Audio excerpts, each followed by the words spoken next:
Alright, that's cut away for 4. So runs here coming along, not at a quick pace. So the Atlanta Kings are now 23 for 1.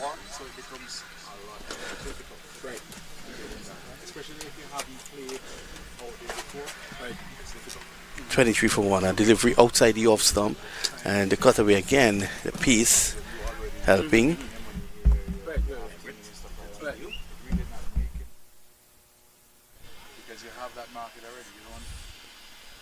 Slow delivery. This is driven beautifully down the ground. And let's see if that goes all the way. Yes, it's 6 runs. So Emirates struck away for 6 there. Overpitch delivery though. And the experienced Emirates will be looking to come back strongly. He'll be looking to pull it back a few inches. And that one was dumped over a wide-ish long off for 6 runs. So that takes the score down to 29 now for 1. 10 different guys coming to you, trying to think, and then acting, treating like sometimes. So 29 for 1. There's a couple of deliveries again to go for over number 5. Emirates in his first over. Trinidad and Tobago under 17 coach. We had Emirates, and of course he is here in a different capacity as a player as well, evergreen so to speak. Here is Emirates, and this is better length but too straight, and he gets a single. The batsman on that occasion just riding it, Kranti, and the score is now 30 for 1. As I say, good afternoon to Chicago players. Player Liam Mamchan. Good afternoon, Liam. How are you? Good afternoon. Pretty good. Interesting game of cricket here between the Fire and Kings 11. You can see both teams here just looking to feel each other out more than anything else. Emirates. And this ball jumping and looking to push it down to third man. It strikes the bottom of the bat. It did not get up as he expected. And Riyad Emirates, with all the experience in the world, he has struck. The score is now 30 for 2. Kings 11 Atlanta. Remember, they're playing Atlanta Fire. Let's have a look at that dismissal again there, Liam. Jumping and looking to play it down to third man. And it took an inside edge and crashed onto the stumps. Yeah, just didn't get up as much as he expected. It might have been a cross-field delivery from Riyad Emirates. That one probably just getting on. So after being hit for a 4 and a 6, he's come back, and that's the experience of the man. He's a top player, 3rd highest wicket taker in the CPL history. So he has a knack for taking wickets. He's can go the distance at times, but you know that he's your guy you turn to when you're looking for wickets. Yeah, he's bounced back nicely. He was struck for 6 by Kranti in that over. He came back nicely, and he was able to get that wicket. And then when a tournament happened and you know didn't it, because all of them still call me, even though they still call me, yeah, and you're making it or whatever. So I'm like 30 for 2.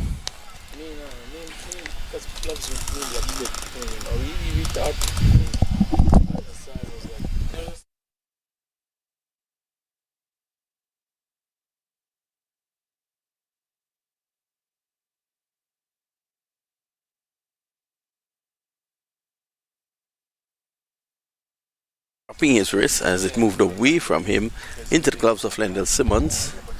And that's the end of over number 5. At the end of over number 5, the score is 30 for 2. And that's the latest score here that we have at the Palm Views Cricket Field. Cricket Field number 4. It's a beautiful field. And the score at the moment, 30 for the loss of 2. We take a short break. We'll be right back.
Yeah, man, that cool. Yeah. Understand fully. Like if it's like what's gonna happen in the next couple. So Risa is the bowler coming in from the northern end. First delivery, not a bad one at all. Just short of a length, and he was jumping back and playing it along the track. So just Right. But and them is it. And looking to find his way. I would tell you that I'm not interested in nothing down them side. You know what I mean? As you know, super quick kind of thing. I'm not making. Yes, Risa.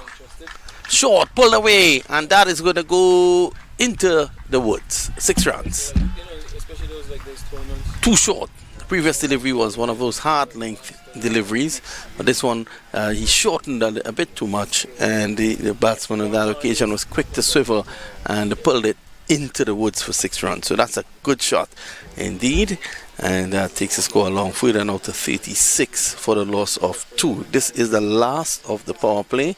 We've had 5 overs so far, and this is over number 6 from the northern end. And just a word of advice going the way of Risa. The umpire's just checking the ball. That was a good hit.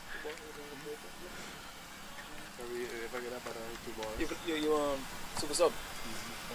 So here he is. Yeah. Slow delivery. And of course, well picked there as that's worked away just for 1. And that takes the score along to 37 now for 2 at the moment. Just looking to play out this power play. Normally in the power play, depends on the track as well. You look for 45, between 45 to 55, you'll give a wicket or 2. So you're still in this thing. It's early days, but the Atlanta Fire with a score 37 for 2. The Atlanta Fire, I think, has held sway in the early exchanges here on the field number 4 at Paramveers. It has been good. And here is Risa.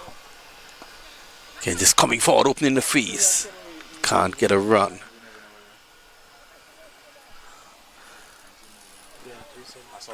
Score remains 37 for 2.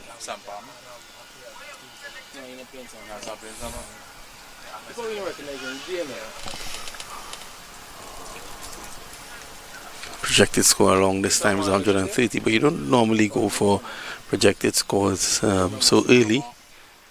Driving loosely, and it's signaled wide by the umpire. Let's have a look at that again.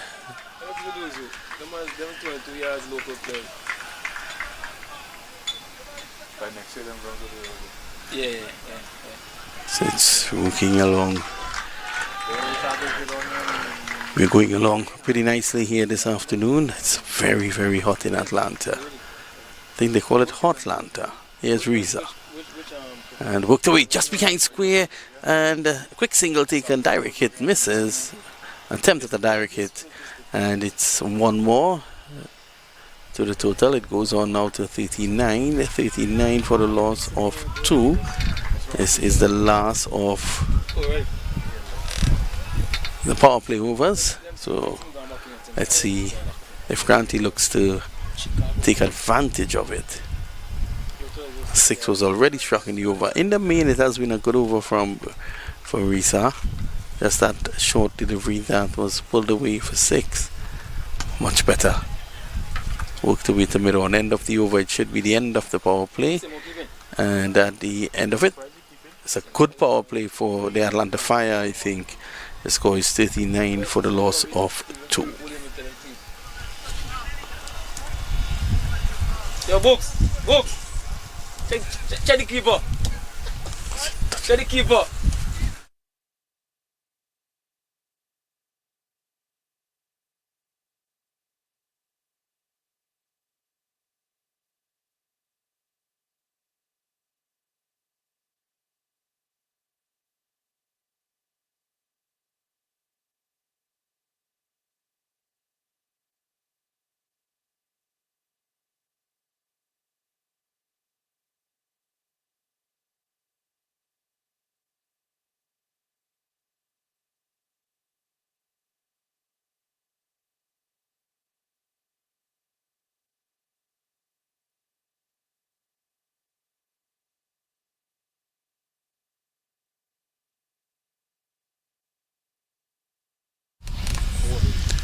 This is pushed away.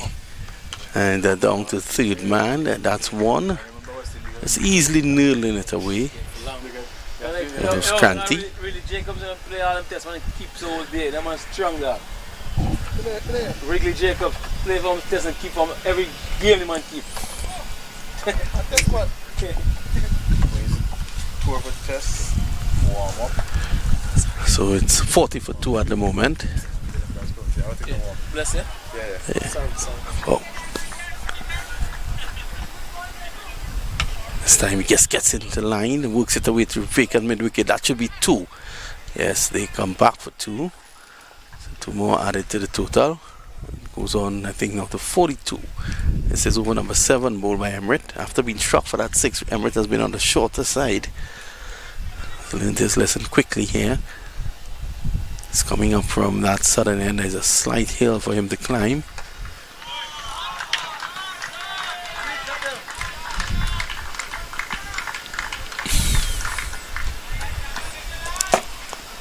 Again, good length by Riyad Emirates. That's the experience of the man. It's come back nicely after being struck away for that 6.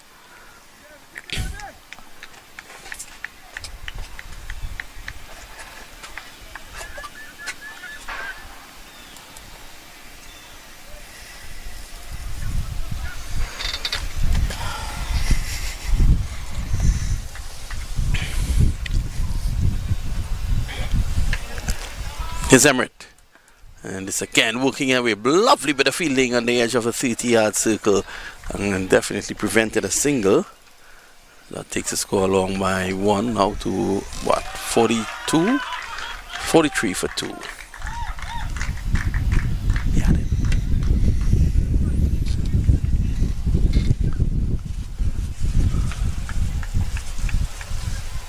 There's a slight wind blowing across here now. Might bring some relief to the players. Emirates. This is really good bowling here from Riyad Emirates. Using every ounce of his experience. The Atlanta Fire team is a big team. The likes of Emirates, Simmons, Kinal Lewis, Coney Dry, Dill.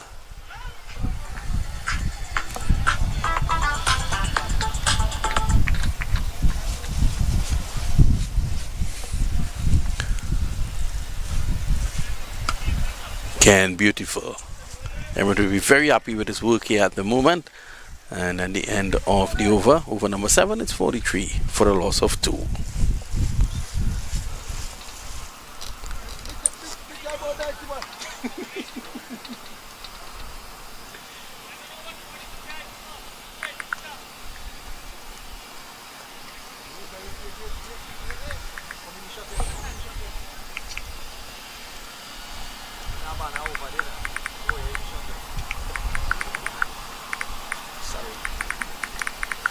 I didn't know the song did much for on the speaker.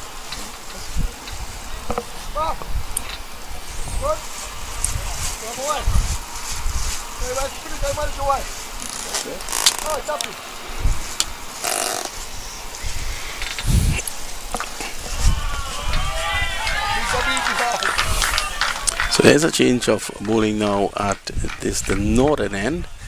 And we've had 7 really tidy overs. The score is what? 42 for 2 after 7. That's a run rate of 6.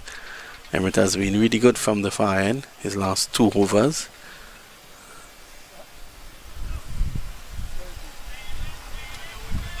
And it's going to be Stephen Taylor to take up the attack from the northern end. Better known for his batting, but he's also a decent bowler.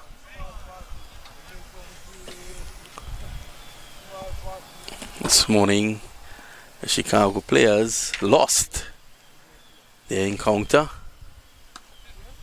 First delivery worked away. My good friend Trevon Bugsy Griffith struck 3 sixes and then decided to get out. Colin Monroe responded with 90 not out to take his team to victory. So they chased down 142. So it's going to be Stephen Taylor to continue the attack.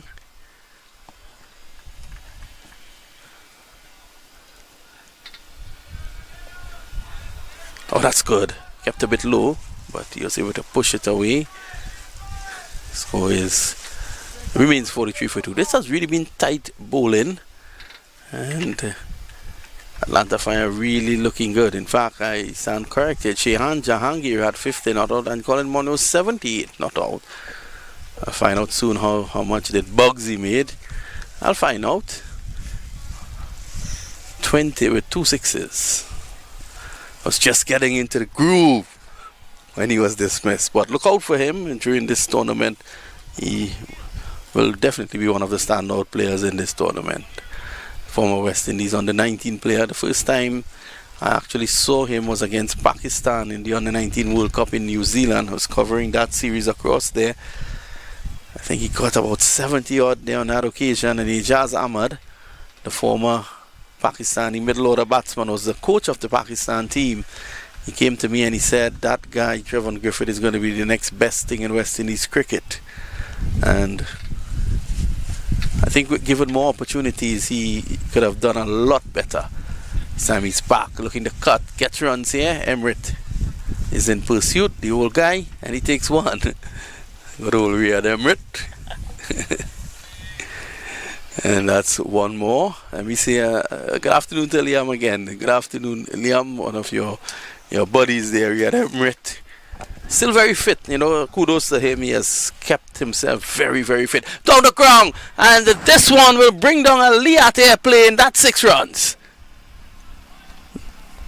Using his feet beautifully there on that occasion, and that's a big 6 there to Cranty. He goes up to 40 now, and the score is now 51 for 2. Yeah, it was a good over from Stephen Taylor up until that point, and yeah, using his feet well, coming down the wicket, holds all the way over long on for 6. He moves on to 40. Well, you can't blame Stephen Taylor. That length was working previously in the over, and if it was working, if something is working, you don't change it. Yeah, it's just a good batting.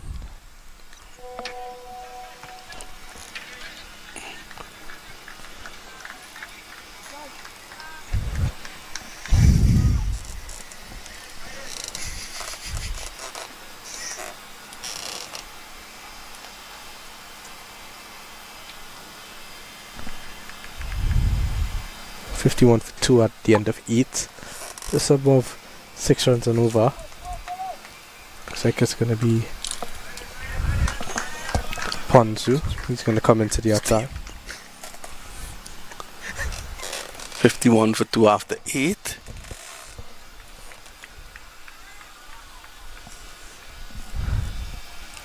Adam is on 4. Cranty is on 40. The Rastafarian Cranty reminds me of my friend Bugsy. Same hairstyle.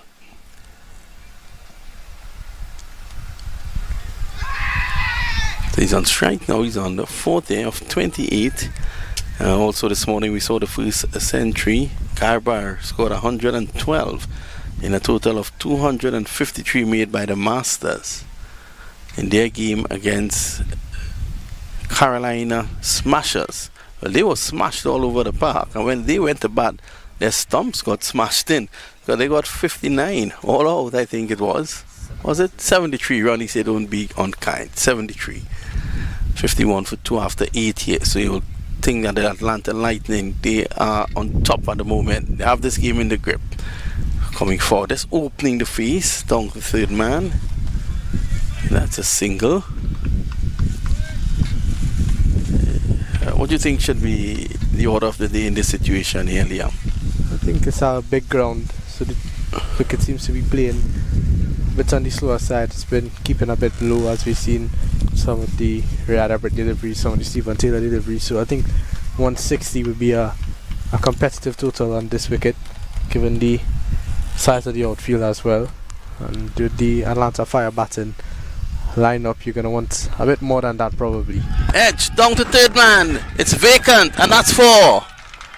The thing about it there on that occasion with Cranty is that he went through with a shot and he was able to get it away for 4. Let's have a look at it again. Not in total control, losing the bottom hand, but he was through the shot already, and that goes into the boundary for 4. So the score continues to be kept in check despite that 4, it's 56 for 2.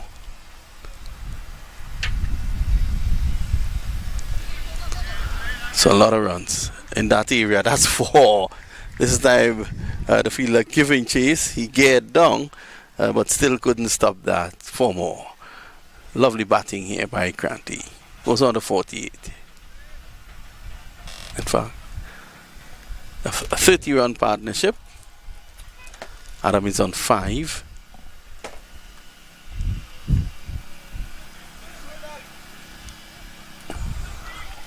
Who's this batting?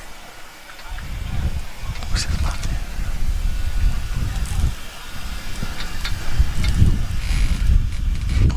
This time he's down the track looking for one. It's not there. It's a chance to run out.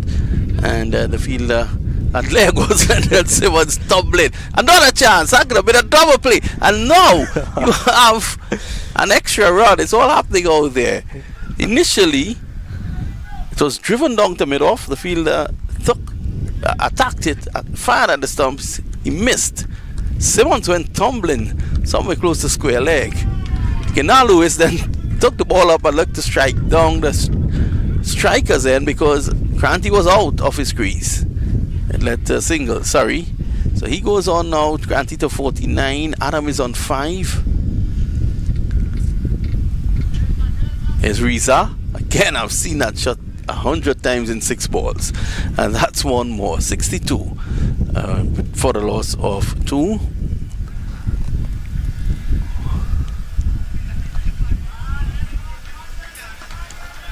The number of West Indians on this side here for the Atlanta Fire. Emrit, Kenan Lewis, Simmons as well.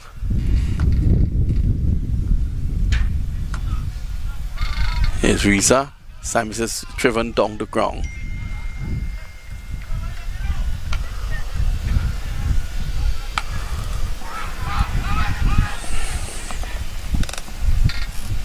Yeah, and that's going to bring up 50 for Kranti.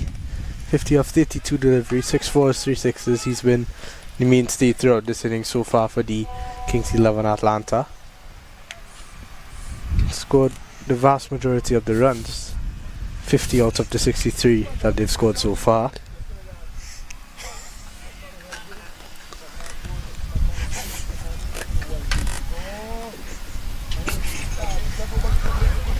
Going well, 63 for 2, just around 7 on over, but this rate they should go on to make 140, which definitely won't be enough with the power of this Atlanta Fire lineup. Well, you spoke about the ground, and this is one of the bigger grounds, to be honest. I think after ground number 1 and ground number 5, this is the biggest ground. Ground number 1 and ground number 2 doesn't really match up in size with it, but it's now 63 for 2 here, so anything in the range of 160 could be competitive. Yeah, I think competitive is the key word. It would give them a chance, but I think even around that 160 mark, the Fire batsman would be really confident. They possess a lot of power. As we see the big man, Kenan Lewis. There's the ever-scoring Lendl Simmons. Doesn't stop scoring runs at this age now. He's not played in the previous edition of the CPL, but he's still in tip-top condition as Lendl Simmons. But obviously Aaron Jones, top USA batsman from Barbados. We've got a really experienced team. Obviously Stephen Taylor just coming back from the CPL as well with the Jamaica Talons. He'll be looking to make a mark on this tournament. So Till is back. Sammy's back looking to slash. Good take there by Lendl Simmons. Yeah, Lendl Simmons looks really comfortable behind the stumps. Haven't seen him with the gloves on for a while.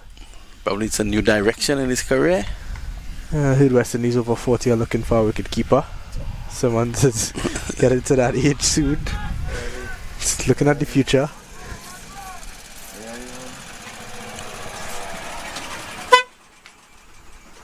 Here's Dill. Worked away on the onside. Good bit of fielding by Dill. Fielding to his own bowling.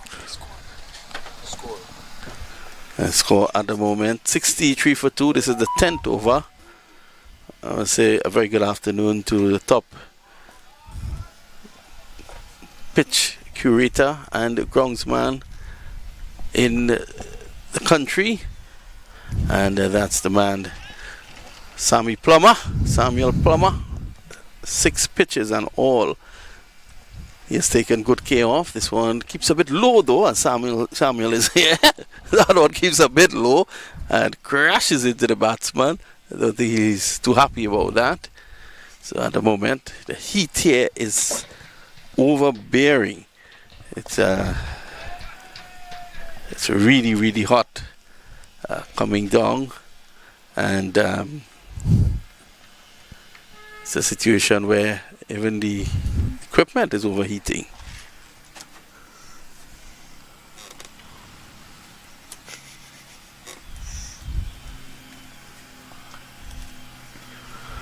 So delivery just back of a length, worked away.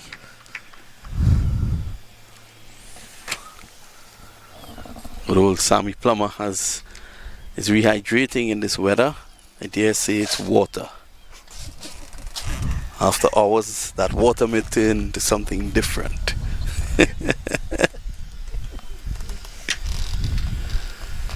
So it's been a great event so far. Here's Dill. Driving down to third man. Just opening the face at the last point of contact. That's one more. What do you think would be a good score here, Liam? Yeah, I said 160 is going to be competitive, but you know the Fire are a dominant batting unit, a strong batting unit, and they would be confident chasing anything close to that. So maybe I think from here a reasonable total for them to get would be that 165, 170. 100 runs looking for in the last 10.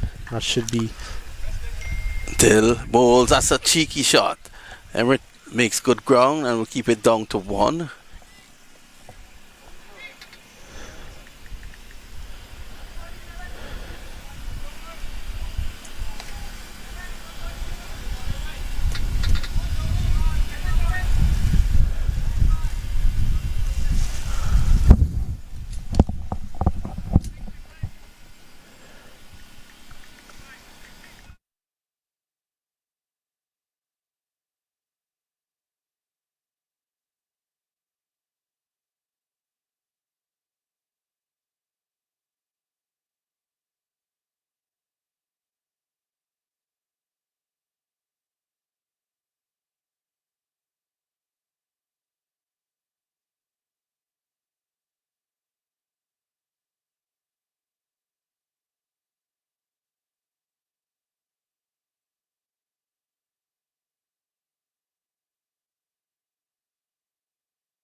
across in Atlanta.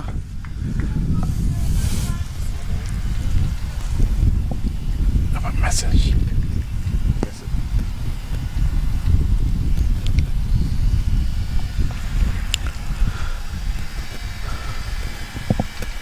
Seems as if Coney Dry is going to take up the attack now from the northern end.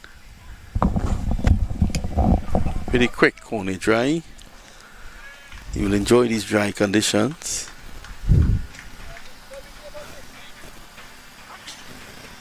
Good rotation of the bowlers, you think?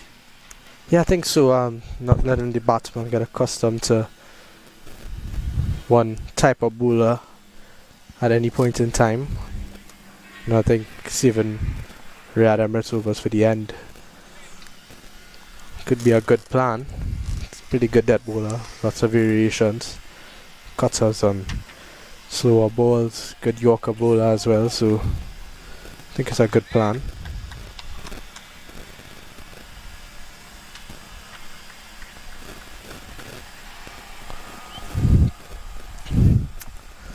A couple of last second field changes for Coney Dry.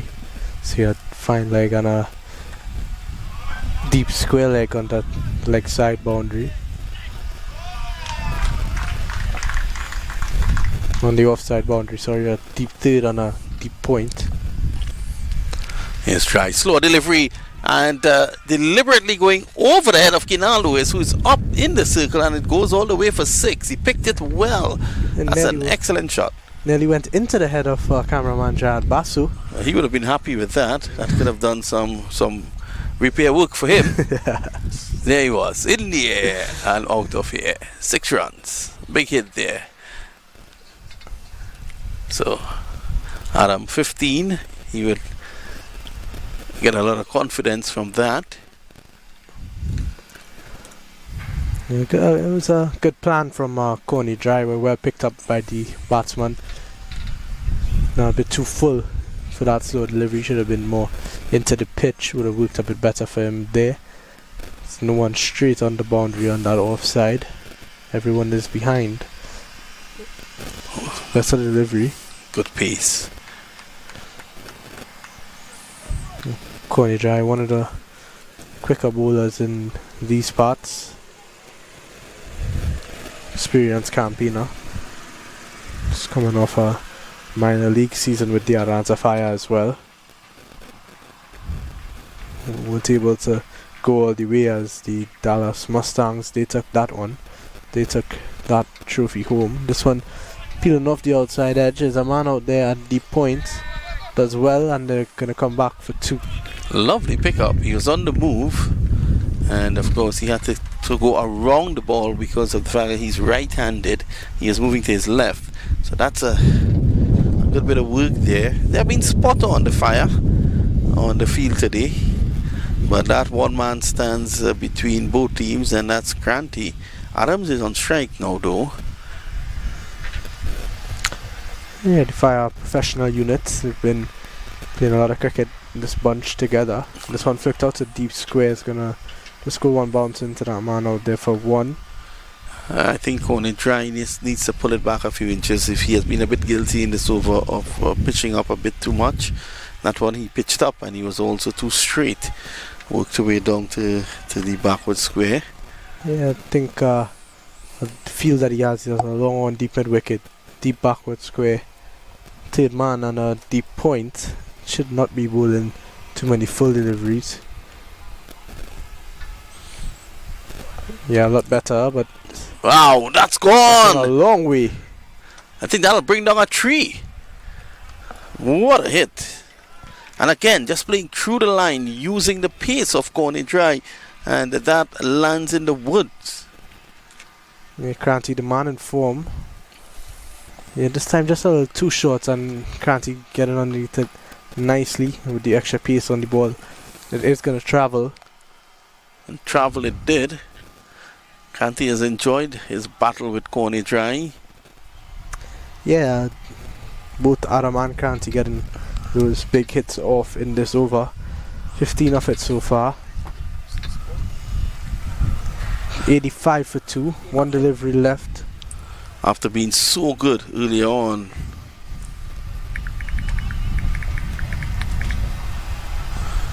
Corner Dry has been taken around the park. Just one delivery to go in the 12th over. 85 for 2. They've picked it up a bit here, the Kings 11. As we see the umpire, the third umpire comes out with a box of balls. Yeah, he's a man with plenty balls.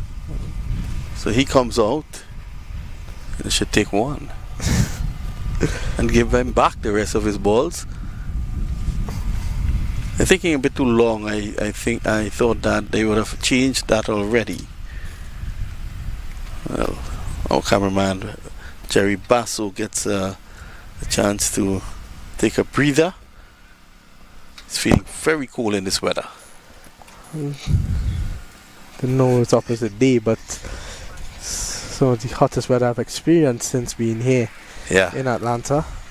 You know, you can actually tell when it's going to be a hot day here in Atlanta from the moment you enter the ground, because we come down here very early when we have to set up.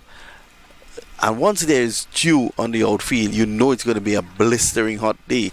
If there's no dew, then you would know that there's a wind about. There was a wind the previous night, a wind blowing, and that would have prevented the dew from forming. So it normally blows it away. It does not rest on the grass. And if that is the case, it tells you that the wind is up. And once the wind is up, it remains cool during the day. We experienced that towards the last 2 days of the LPPL tournament that was played here last week. It's dry to finish his over. Goes again, this time over cover. It's traveling and it's going to go all the way for 6. So a big over there for the Kings 11 Atlanta. They get 21 off it. Yeah, inside out, and you can see that shot. Cranty going inside out and hitting it, just playing through the line. When you have a bowler like Corner Dry bowling with that pace, and once you make contact, you're confident it's going to go the distance. Well, interestingly enough, that one was a slow delivery, and it was all about the lines and lengths he's been bowling. He's been too full in that over, given the field that he had.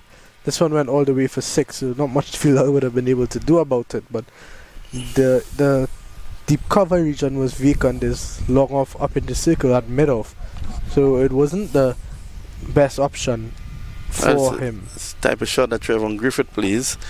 He and Keenan Lewis is having a good laugh about that shot. The boys are enjoying themselves. It's going to be Sonny to continue from the southern end. Elias Sonny. And he's bowling to Adams, who has a very crouched stance, which will help him with Sonny because he comes on a very low trajectory. It's back deep, gets one. They've called for 2 excellent runners between the sticks, and Dill can't prevent the 2, so that's 2 more.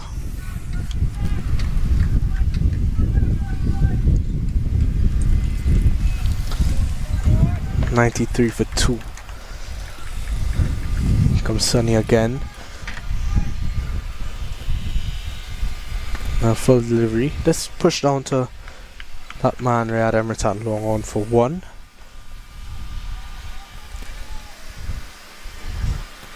Known to be a good fielder is Riyad Emirates. Keeps himself very fit. That over has actually tilted the balance, in my opinion. All of a sudden, this is over number 13. They've reached 94. So after this over, you have 7 to go. In the air, Sonny is waiting. And it's a sunny afternoon. He gets the catch. So he has to go, and look who is walking off. Cranty, 65 of 41 balls. He has to leave. That's a big wicket in the context of what we've seen here today. Yeah, definitely. I think that's going to be another turning point in this one. This time just looking to go over mid-wicket, but the ball just not turning, going across him. Seemed to be an arm ball from Sonny, and picked up the top edge and a good simple return catch. And yeah, that's a big wicket. That's the big man Cranty. He goes for 65, and that takes the score to 94 for 3. So we're gonna see the new batsman, man from Trinidad and Tobago, or better classified as a Tobagonian, is the big man Nevin Beef Stew Stewart. He's going to come in at 5. He's going to look to finish this inning strong for his team. It's a big name in these parts, Nathan Stewart. Yeah, it's been a lot of cricket in America, and kudos to him. He was one of the early guys who actually ran out and came up here, showed belief in America's cricket, and wanted to play. I remember that in the early days when Nathan Stewart was leaving Trinidad to come, some of the very players who are here now, they were laughing at him. They were telling him that he was going to play bush cricket. Nathan didn't take that on. He came, he played, and now all of his friends, as he turns around, he's seeing the same guys. All of them, they're up here. Yeah, he took an early risk with Nathan Stewart, and seems to be the trendsetter for the rest of the Caribbean coming down to, well, mainly Trinidad and Tobago, coming to America to play cricket. And uncharacteristic No, he will forward play defense from Nathan Stewart. Yeah, he will play 1 or 2. You notice he missed it because he's not accustomed playing it. He will play at 1 or 2, and then Nathan Gonzalo Stewart will be the man on the attack very soon. Driving, runs here for him. Yeah, it's just a matter of time for Nathan to look to open up. Just a second delivery, and they're going to go over long on, not getting the connection he wanted, and it's going to run into the fielder for 1. Adam, he's set now. He's 21 of 20. He's going to want to take his strike rate up a bit. As we see Sonny again. This one looking to tickle it down to Kenal Lewis at short, fine leg with there. It's going to be no run, and that's going to bring us to the end of the over. At the end of 13, it's Kings 11 Atlanta after losing that big wicket at 95 for 3.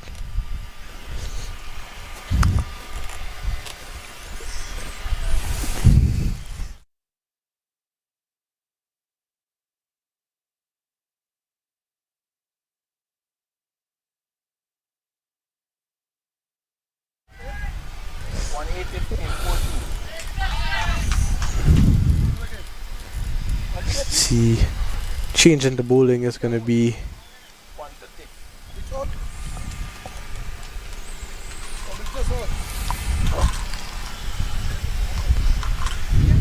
Is that Riaz coming back?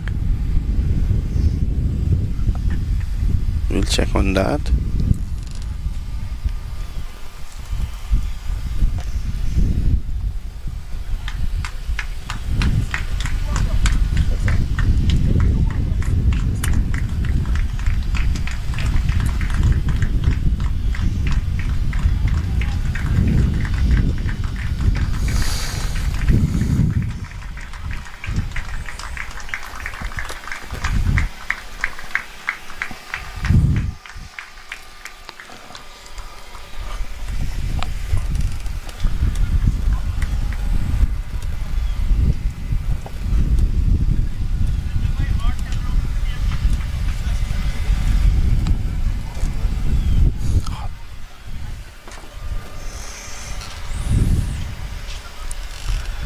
Zia Shazadi is the bowler into the attack. First delivery starts with a wide.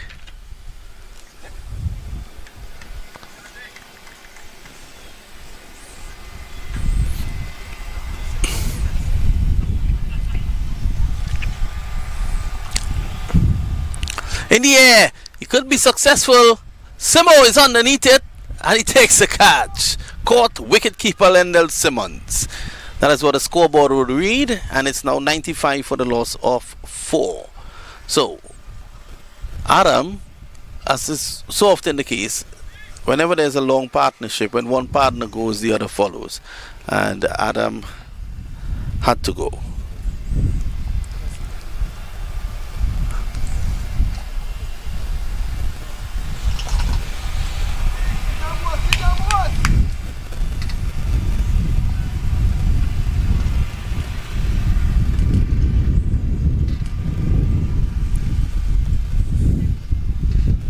$95 for 4. So a lot will be depending on Nathan Stewart in the back end of this innings.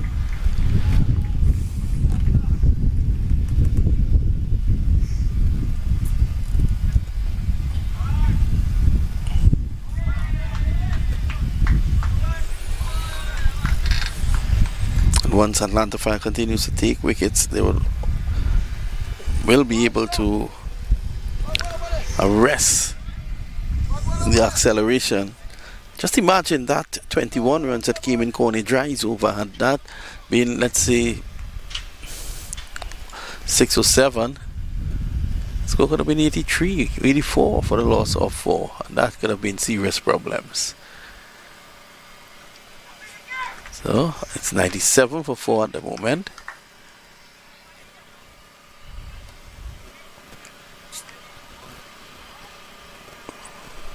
We've had just one legal delivery in the over, and a wicket was taken.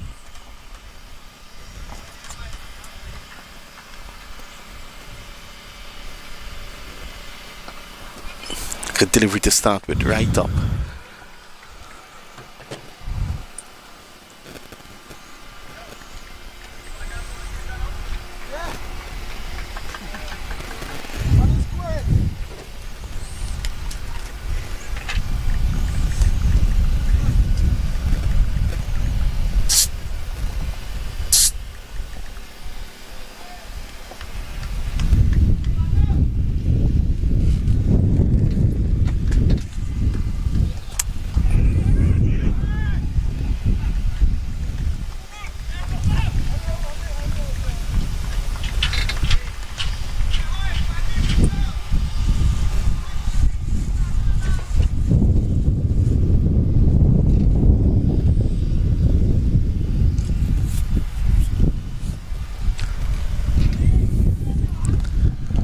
Drives, lovely bit of fielding at cover, quick recovery.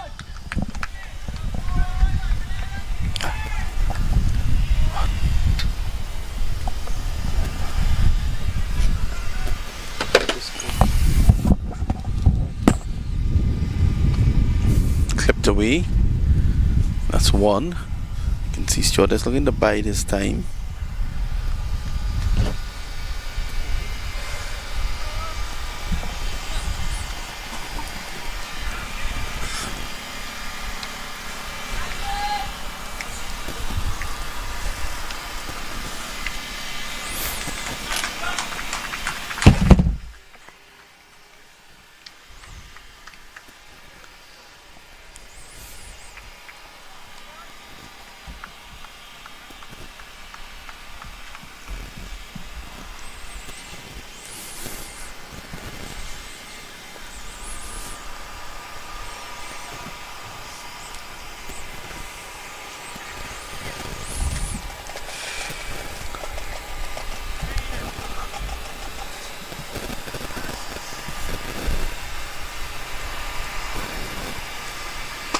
Down the track, there goes Nathan Stewart, 6 runs into the woods. It was only a matter of time, and Nathan Gonzalo Stewart has now signaled his intentions. It's a few steps down the track, and that one was in the woods. Dangerous customer, Nathan Stewart.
So we're back, and at the moment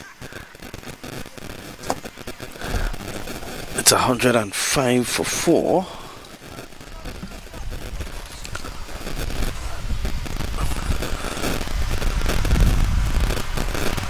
Still waiting on that ball. That did make a good bit of distance into the woods.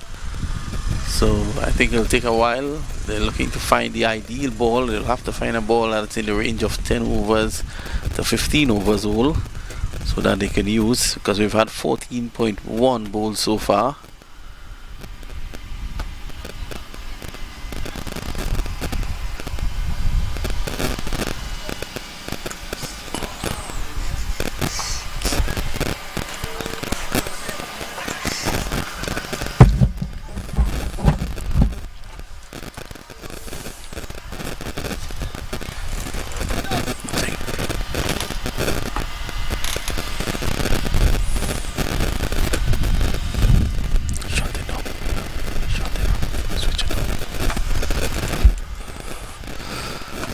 So I think we're about ready to go, and Elias Sunny will continue from the southern end. It's 105 for 4.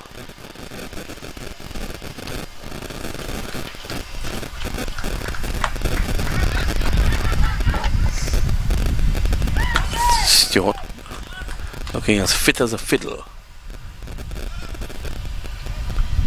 Wide signal.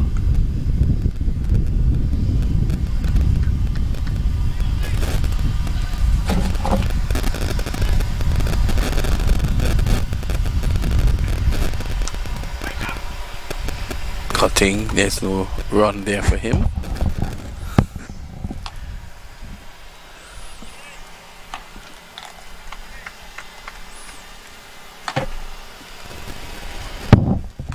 So Sonny has bowled flat since that 6. Stewart extends again, and that's 6 more. That's how dangerous this guy is. He can look at you and shift accordingly. We saw Elias Sunny started to bowl very flat after that initial 6 in the over, and Stewart just planted his legs down the track. Look at this. Again, another flat delivery. He has good reach. Look at this. Down the track. 6 more. Nevin Stewart has arrived.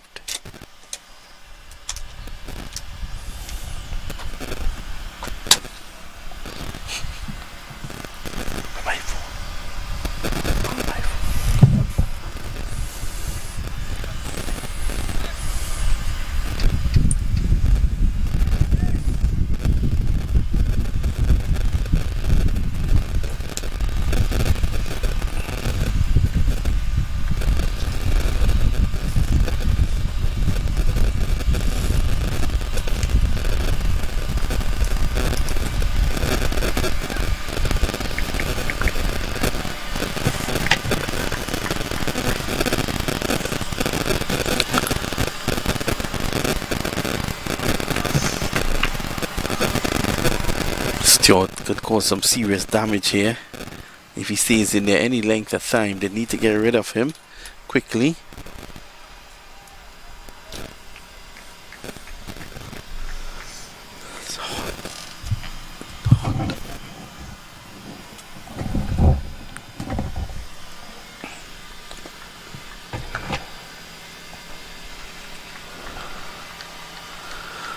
One more to the total.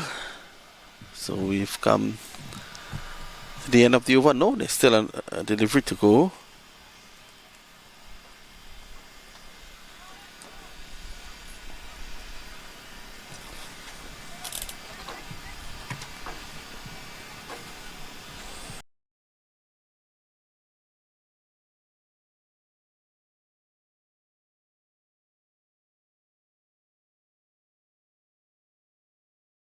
So 4.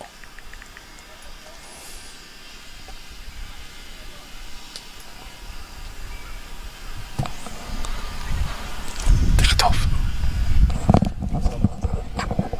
Yeah.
Again, worked away nicely by Stewart. Kenan Lewis is in the way.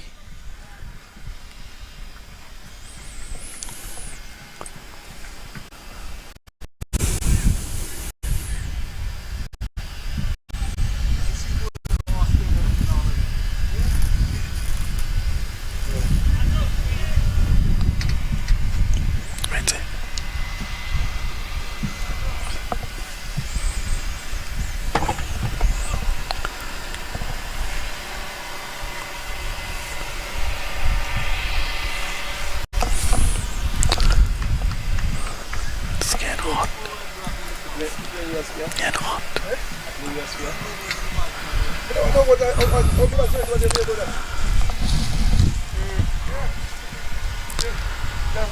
Hey Shazad.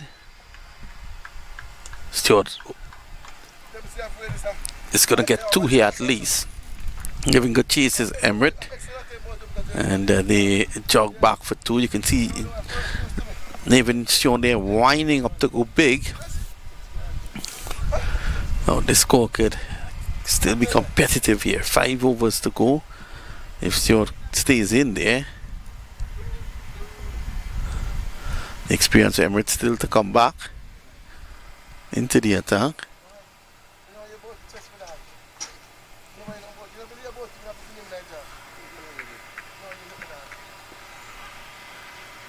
Oh, that's a massive 6. That's one of the biggest by Beef Stew. Into the next ground, ground number 5. He's a dangerous man, I keep saying. It's stretching out and they're going through, taking his hands through the shot. That was all he had to do. You can see him lift his head early because he wanted the elevation and he got it.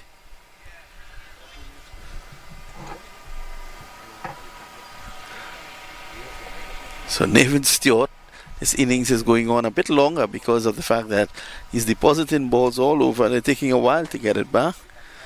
Kenan Lewis is taking his time. He's coming back up the hill after retrieving that from ground number 5.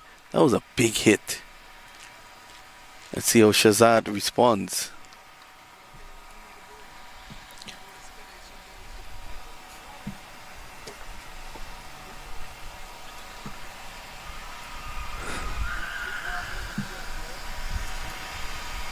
Stewart settles. That's a good response. The googly coming into him, cramping him for room. He loves to free his arms.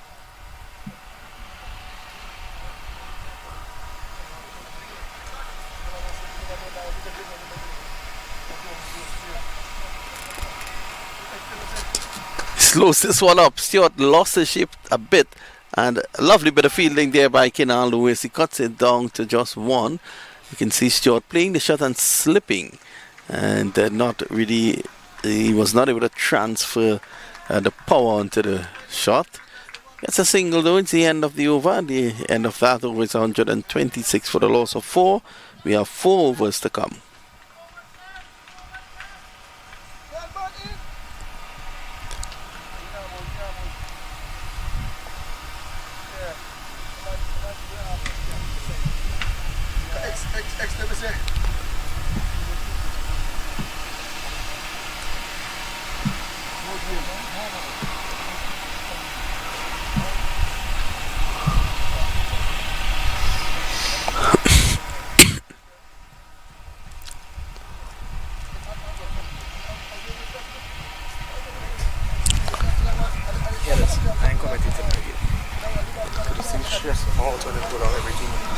So 126 for 4 overs to come, and this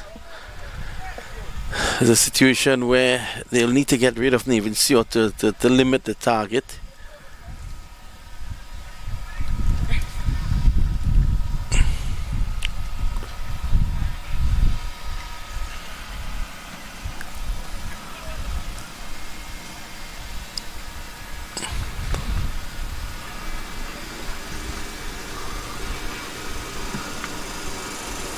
Change of bowling at the southern end. Stewart just having a look at the new bowler.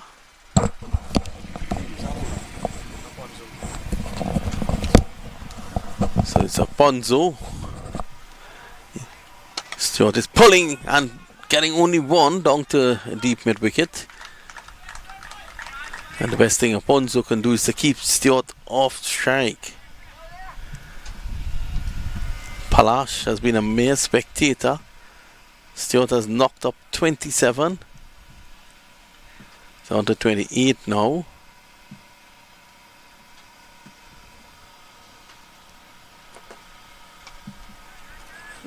Look a bit of fielding there by Ponzo. Good feeling to his own bowling.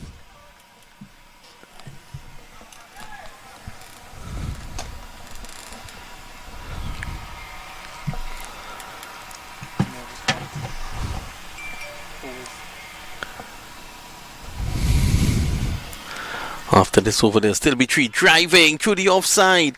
Nevin Stewart refused to move, but Emrit quickly gets there. Takes one. Stewart wants to strike. 128 for 4.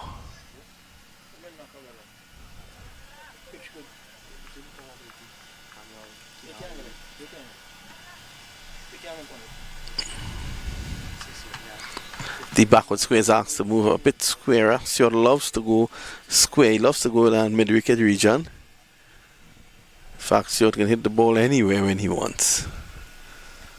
Ponzo, flatter. Stewart gets the wide. So good news is that the Atlanta Open is now being played fully on turf pitches.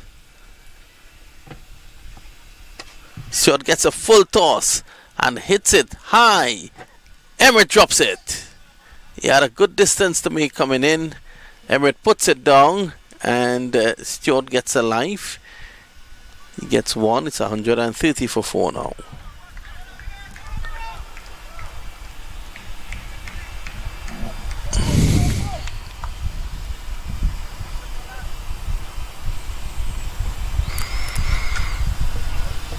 This time he's driving straight. No one is there. One bounce into the boundary for 4. Palash gets into the act now.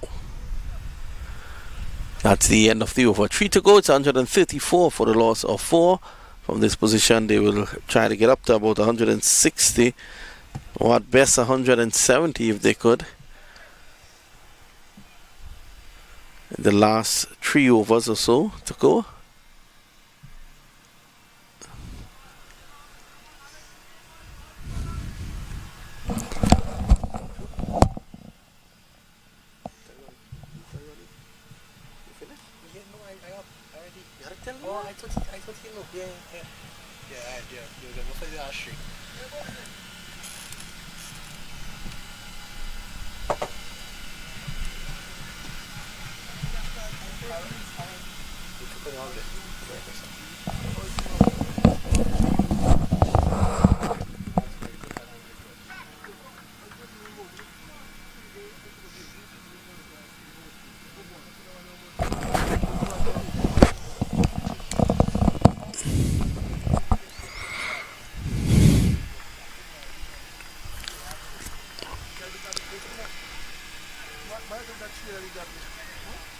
Emrit is going to come from the northern end now. He started from the southern end earlier on. So he's going to switch ends. He's going to bowl over number 18 and over number 20. So far, he has done well. His 2 overs, 1 for 14. I tell you how good Emrit has bowled. His in that 14 had a 6.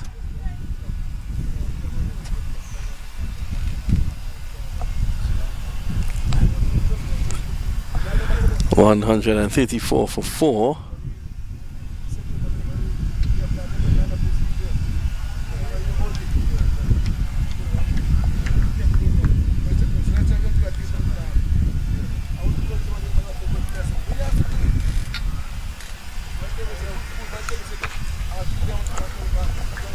Here's Emrit. Top the wee, no run. So it's Stewart versus Emrit. Emrit, of course, put down Stewart in the last over. And Stewart, just to anger him, has asked that he take out his sleeves on the right bowling arm.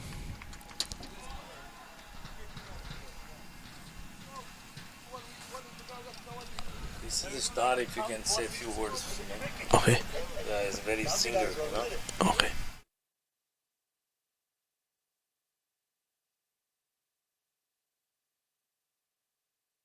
Again outside the off stump, forced away by Stewart. The backward point, there is no run. So 2 good deliveries so far. My son. All right, okay. Very nice. How are you, sir? Yesterday or yesterday. I gave you a batting. Yeah. You watching? Yeah. The fire and other team, BTS team. Here's Emmerich.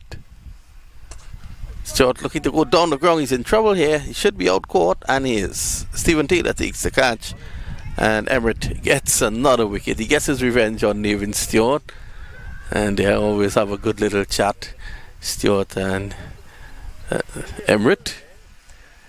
End of Nevin Stewart, a dangerous player, and you can see Emmerich here bowling a low full toss. It was hard for him to hit away. He did try though. Stephen Taylor just backing away on the 30-yard circle, and he was able to take the catch.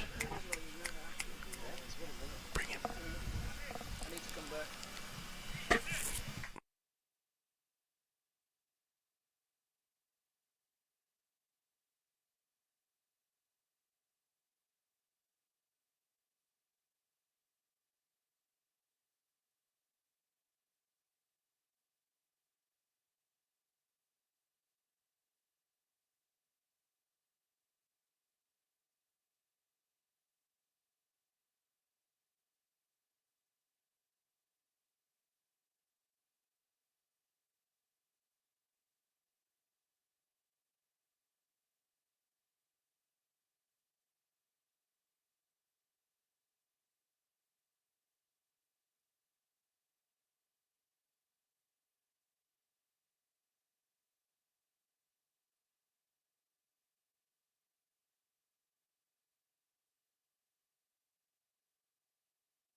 So we're back live, 134 for 5 at the moment, and with just 2 overs to go, and I'm joined by, we have celebrity sightings today. Anish Chauhan, Bollywood singer based out of England, as Emmerich comes in now, and this is a good delivery, just building some height outside the off stump.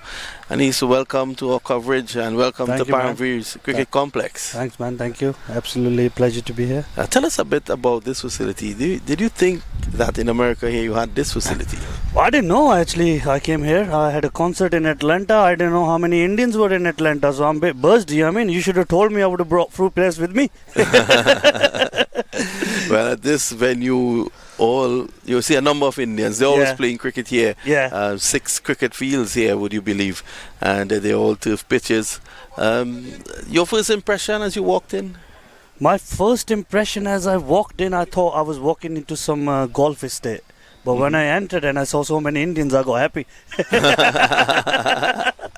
And you got even happier when you actually realized it was cricket coming from England. It's a huge milestone for especially Asian community Indian like Paramveer Club. I mean, when I read that name, I was very happy that the Indians are taking it to the next level. And being here, Six Field is a massive facility, And Paji being the owner, I wanna thank you for taking the culture bit up. We do it with music, and you guys are doing it with the support. So it's absolutely amazing, It's been a wonderful effort here from not only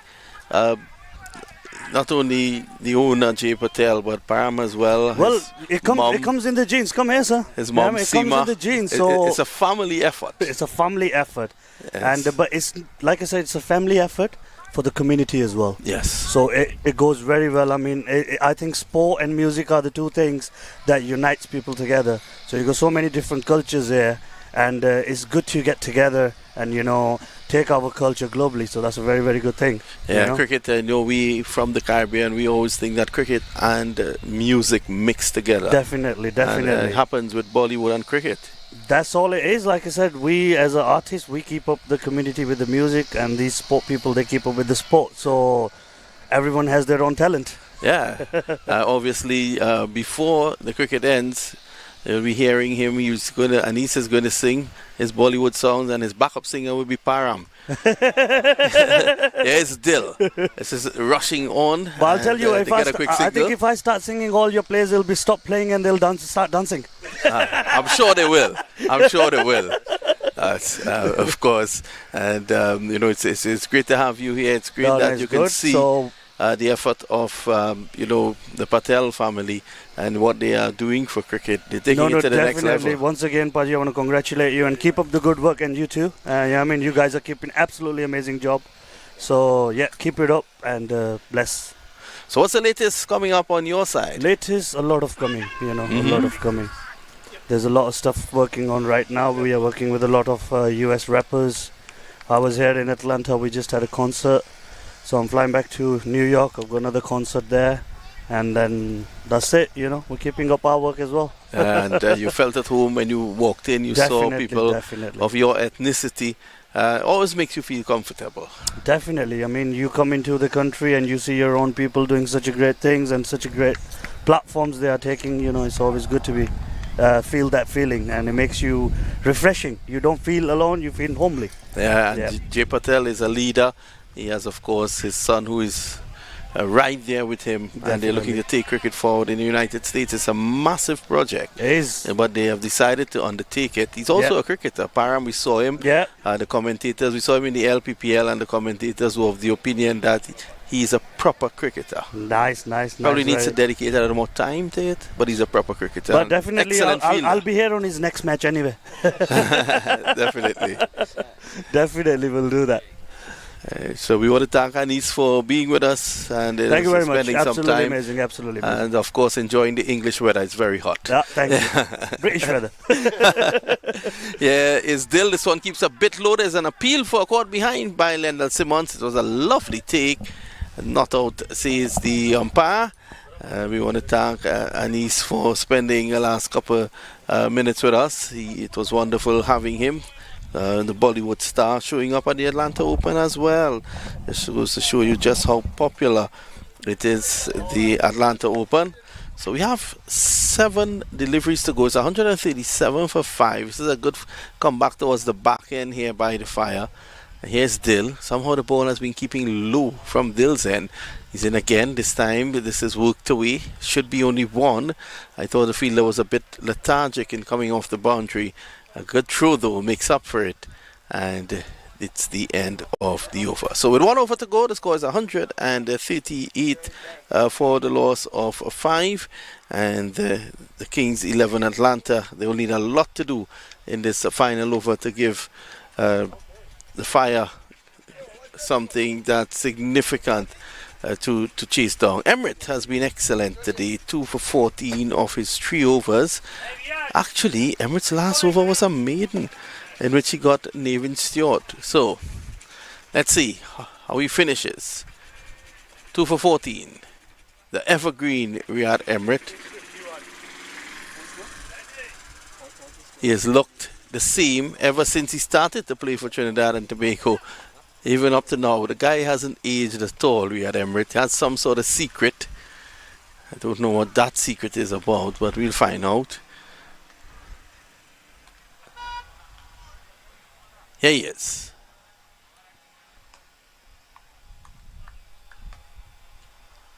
And it's tucked away down to deep mid wicket, and Dry is going to haul it in. They take one, they're going to go back for two.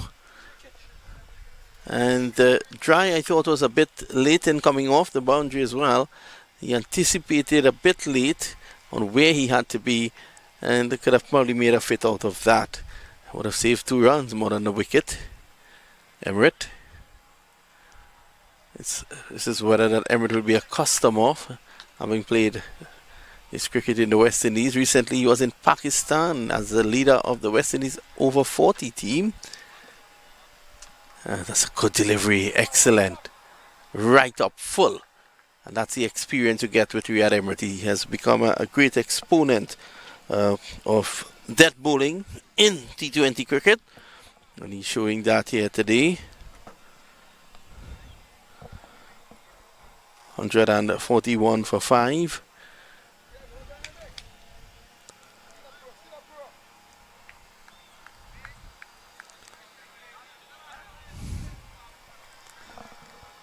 So 4 deliveries to go. They'll want to keep them down to less than 150. It's a psychological mark.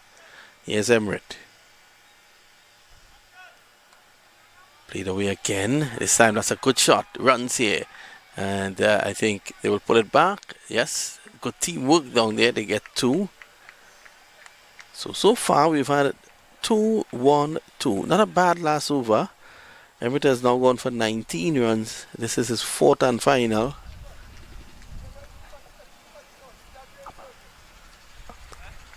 And he has taken 2 wickets.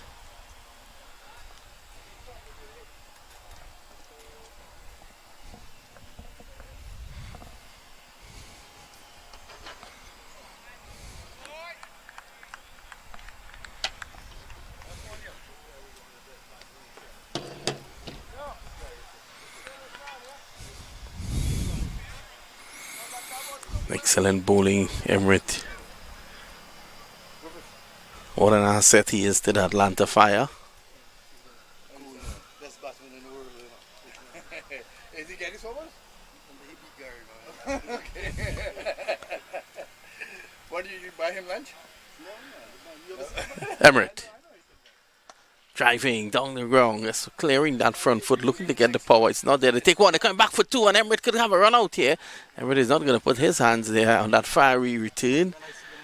And they take 2, 145, 1 delivery to go. So, very hot day here in Atlanta.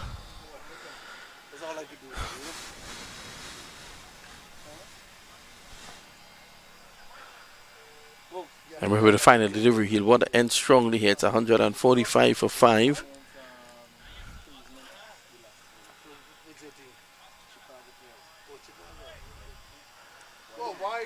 Should we signal wide by the umpire? No? Yes, it is. Wide. That one bouncing a bit too much. Emirates going for the short delivery, but he wanted it probably just over the shoulder. Make it difficult. It was on off stump. Make it difficult to play. He'll have to turn and try again. 146.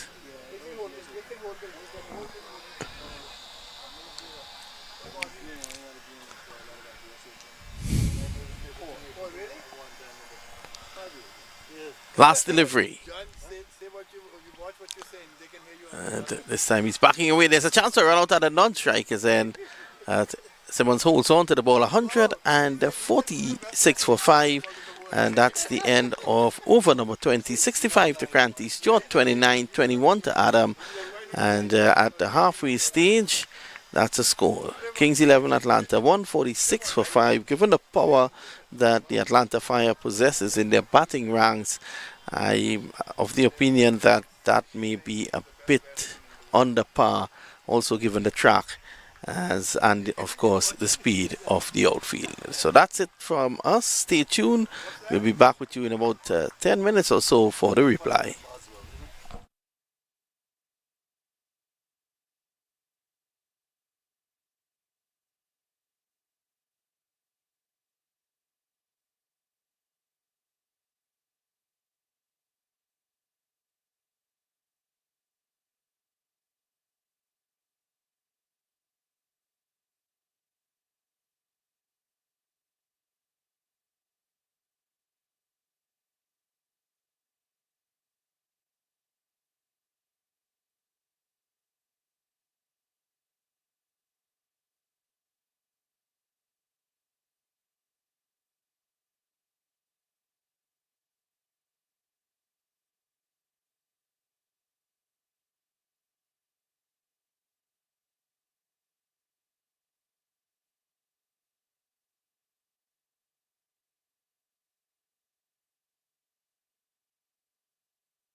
And I hear it. Open on day 1 and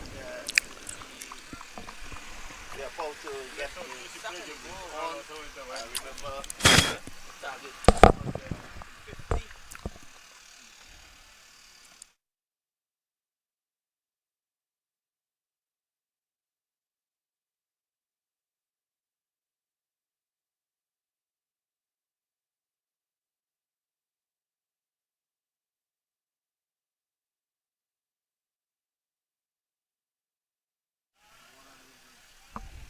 Keenan Lewis to open the batting, and we all know what Keenan Lewis is capable of. This is delivering to the former West Indies opening batsman. Mr. Talawas playing the CPL Guyana player, Trevon Griffith. Good afternoon, Trevon, how are you? Yeah, good afternoon. Very, very, very well.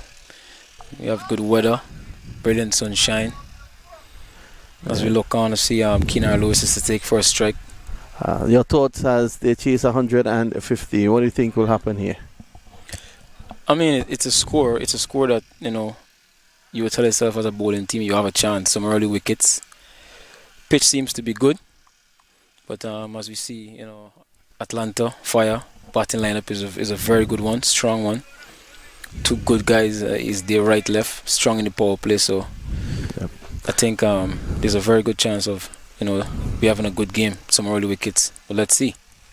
So here we go. First delivery from Marlon Richards, and this is down the leg side, signal wide. Normally, Trevor, you would have faced Marlon Griffith a lot in the Caribbean. Marlon Griffith is one who would bring the ball back into you, but away from the right-handers.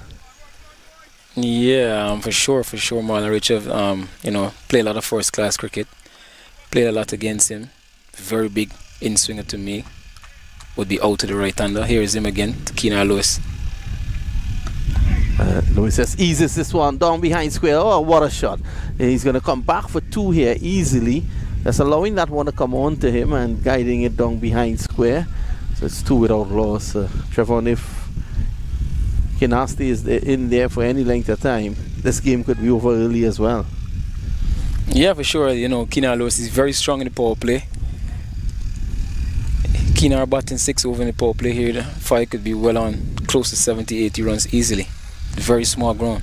You would have played at him at the Talawa setup. This time he's struck on the pad and appeal for, like before, probably going down the leg side. The umpire says that it's not out.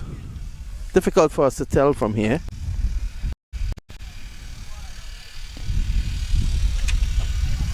I mean, it's a full toss, so I think it doesn't really have any much more to do. It's full and straight, so I think the umpire knows best, right? There's Richards. Again, passed him on the full, signal wide, well taken. Keeper have some work to do very early on. Richards just needs that control. There's a first slip in place, just waiting. That's Nathan Stewart, just waiting for that edge. That was Keenan Lewis, batting with pads that has a gold trimming. What a character Keenan Lewis is. Here's Richards, and this time he's clipping this one away. There's no way backwards square will get it, but the fielder down on the square leg boundary comes around and they get 1 more. So it's now 5 without loss. What do you think should be the approach here? 150, sometimes a score of around 130 to 150 could be tricky. What do you think should be the approach? I mean, Keenan Lewis, naturally, he's going to play to his strength. He's a natural player. I think the approach should be just play accordingly. Stephen Taylor is a guy who usually make use of the power play. So I think they're going to play their natural games, which is the best thing. Don't think that they should try and adjust in any other way. Just play the natural game and see what works after 6 overs. Well, the work will be on Richards now. He has to adjust with the right-left combination. He's into Taylor. Taylor is driving down the ground. Didn't really get hold of it as he would like. And this one will go into the boundary for 4. Straight as an arrow. overpitched there by Marlon Richards, and all he had to do was play through the line there, Trevon. Yes, as I just mentioned, Stephen and Keenar, known as Bogu, they're natural player, natural guys in the power play. So who's Bogu? Bogu is known as Keenar Lewis. Right, and you're Bugsy. Bugsy, the great Bugs. The great Bugs. Here is Richards. Outside the off some. Not a bad option. Full. And they're looking to squeeze this somewhere behind point, which is really well populated. Probably Taylor lucky that he didn't get back onto that. So Richards, man from Diego Martin in Trinidad, has played for the TNT Red Force in regional cricket. Good servant for Trinidad and Tobago's cricket. Of course, Guyanese by birth. Oh, that's a beauty of a delivery. And Richards. What? Well.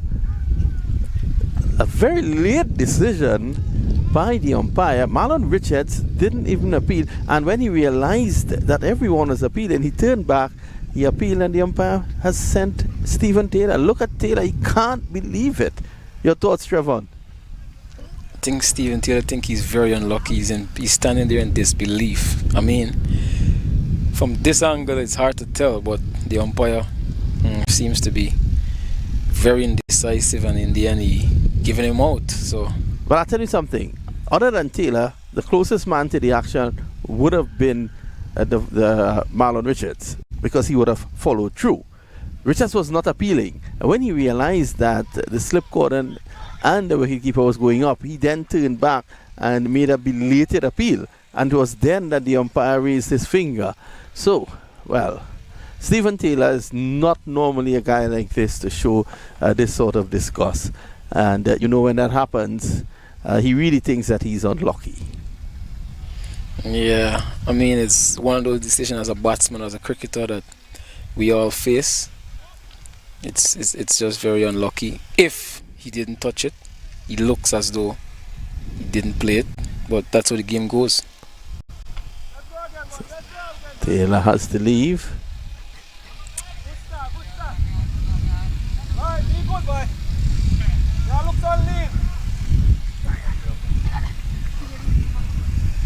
Hey, Bugsy! Well, our commentator Trevon Bugsy Griffith is a popular guy, The players are even calling him out when he's mic'd up.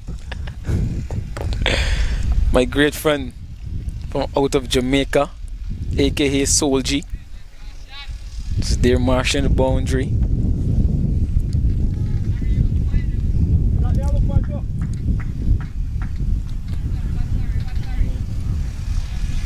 Aaron Jones is out now, skipper. Have an opportunity early to rebuild here and set a platform for the Atlanta Fire.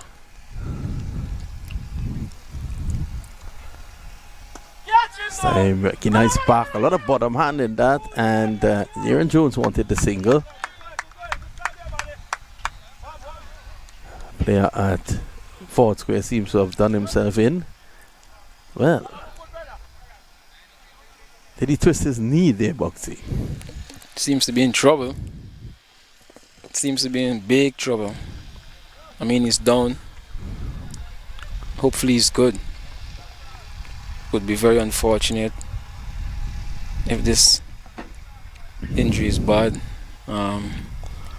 Players rushed around him, trying to do some medical work. Yes, they're giving him some attention. Plummer is the bowler, no relation to Samuel Plummer.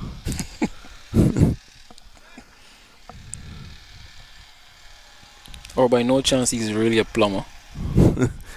Well, let's see what he can do with the ball. The first ball he bowls gets one of his players out. One of his players.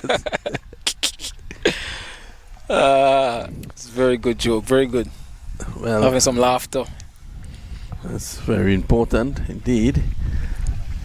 I don't think the fielder would see the funny side of it, but he was trying his best to see if he can effect a run out at the non-striker's end. Aaron Jones was down the track and had to turn and come back. So they're taking him off. Gives your good friend Soul G some time to rehydrate. It's not a good sight to see any player limping off the field. It's very sad, unfortunate for him, but let's hope he's fine in the end.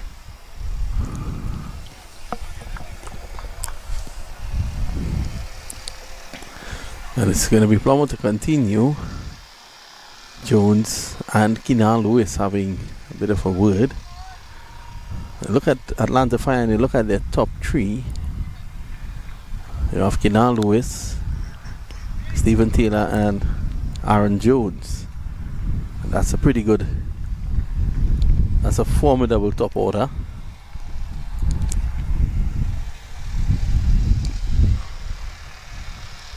Keenan Lewis is actually a very good guy apart from cricket.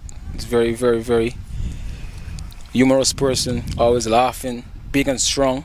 He's very intimidated with his body, but if you actually know him, he's very, very, very, very funny and humble. Yeah, really nice guy. I've always found him to be so. Has enjoyed success as well. So it's going to be Plummer. Let's see if he can turn one.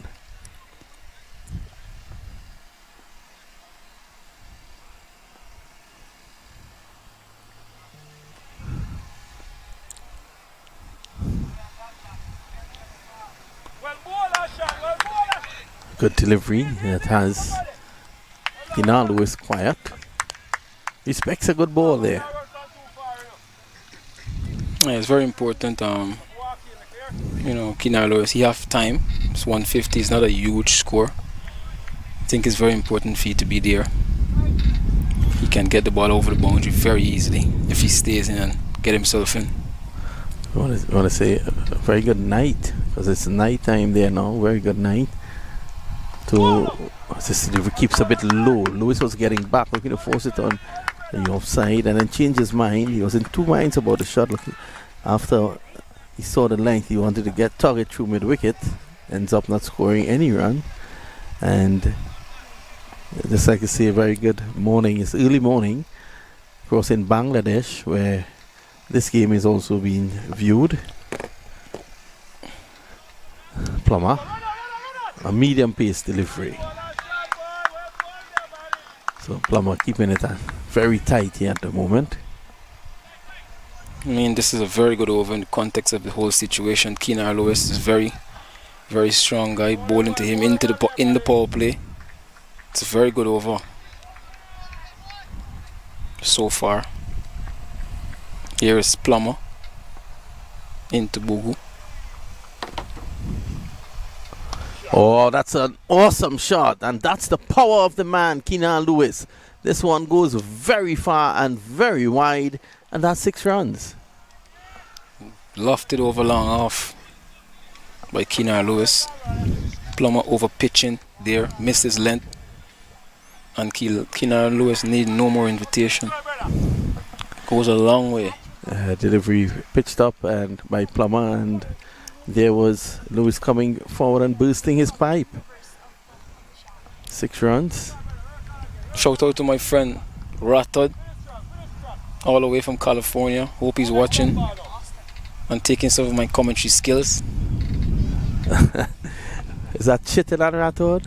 Exactly, that's the guy. That's the man. The top man. Chit. Top guy. Yep. Out of Arkansas. Yeah. Plummer. Oh my, that's on its way to Montego Bay. Look at that.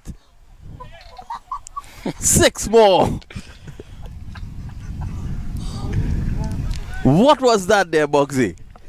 I mean, I think we all know what Keenan Lewis can do. I think that, I don't know, maybe the ball is lost. I haven't seen the ball left the bat. Well, Plummer. I think Plummer needs to keep his day job after that's over. What is running? Plummer need to get that fix. It's gone a very far way. Good shot.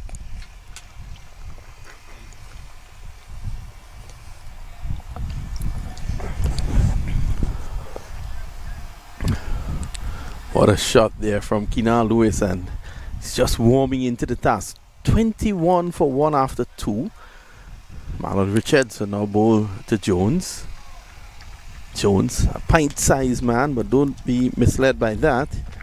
Scores rapidly. It's a beautiful day here at Paramfir. Reminds you of the weather that you get in Georgetown, doesn't it, Boxy? Great Georgetown, Guyana. GT. Where I'm from, GT. GT massive. Driving, not really in control. Of course, Marlon Richards was born in Guyana, raised in Trinidad. I think you got that one very wrong. Barbados. Barbados. Well, he told me he's Guyanese. Guyanese. Really? I know these days everyone wants to be Guyanese. Some oil down there?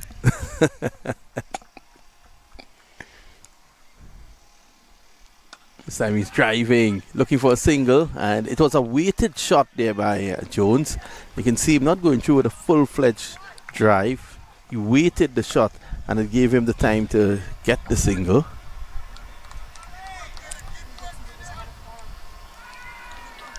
Aaron Jones off the mark. Push to mid-on. Scampering through for a single. Brings dangerous Keenan Lewis on strike. Who looks very dangerous. Short, looking to punch. Picks out the fielder. You would not be happy about that. Had that gone to the left or right of point, that would have been 4. Because we all know when Keenan Lewis hits them, they stay hit. Yeah, definitely. The outfield seems very fast. Sun is baking it. It's Richards. Slow delivery. Well pitched up. Good thinking here by Marlon Richards. Marlon Richards is very, not very quick, but he's very smart, very experienced guy. Played a lot of cricket. I haven't played a lot of T20 in the US. I think this is I think this is his first tournament here in Atlanta. Yeah, it's definitely his first year up here playing cricket, and definitely his first Atlanta Open. It's been a wonderful tournament so far. On opening day, we've seen a century. We've seen a wonderful 78 by the St. Lucia star, Colin Munro, formerly of TKR. Then we saw a side being skittled for 59. Certainly, tournament has hit its highs and lows so far. Runs being scored. It's Richards. Oh my, that's in the woods. 6 runs. As easy as that. Keenan Lewis going big again. Good shot.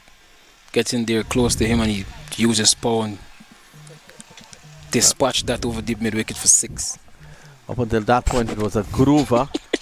And our director, Ronnie Bikram Das, goes running away from the heat.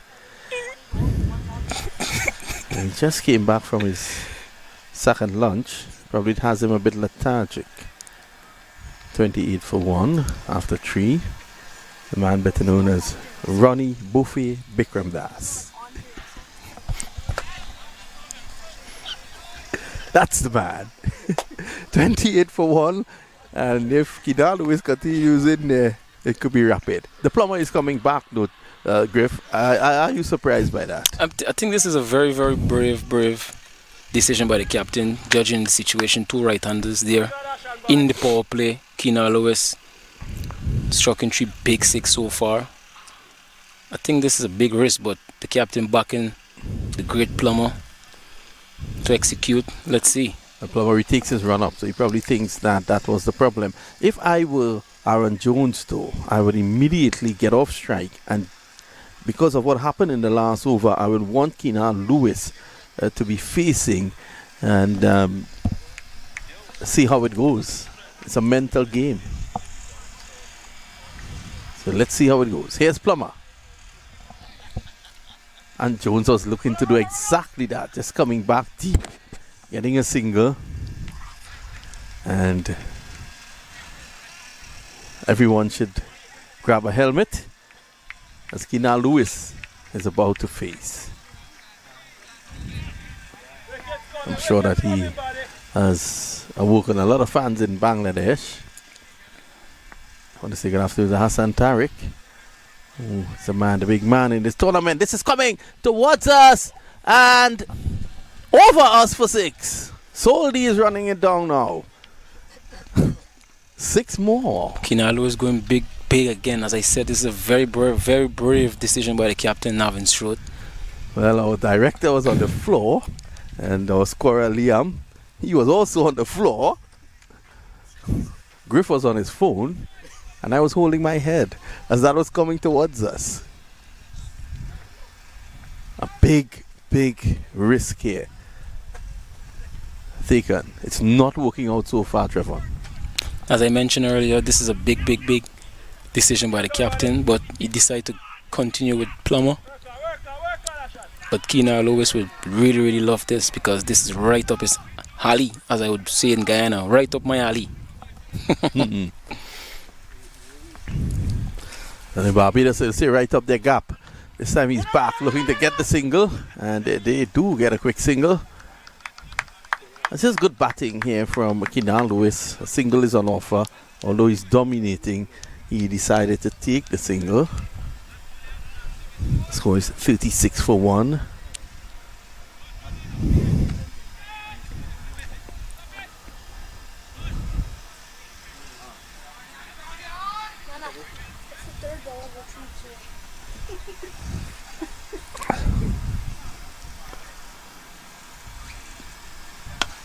A play by Jones, nice and straight. Brings the red hot. Keenan Lewis back on strike. As Aaron Jones wouldn't need to do much, he's just handing the strike to Keenan Lewis, which is a smart thing to do in this situation.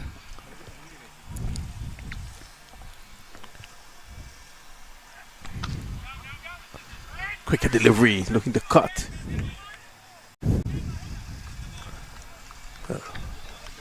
No one on the offside, patrolling the boundary. So that's a dangerous option as well. It was a bit too short. He was lucky to get away with it.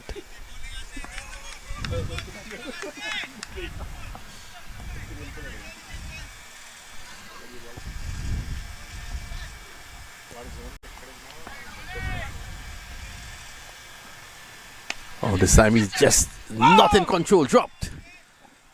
I feel that the mid-wicket just parrying it more than anything else. They're going to go back for 2.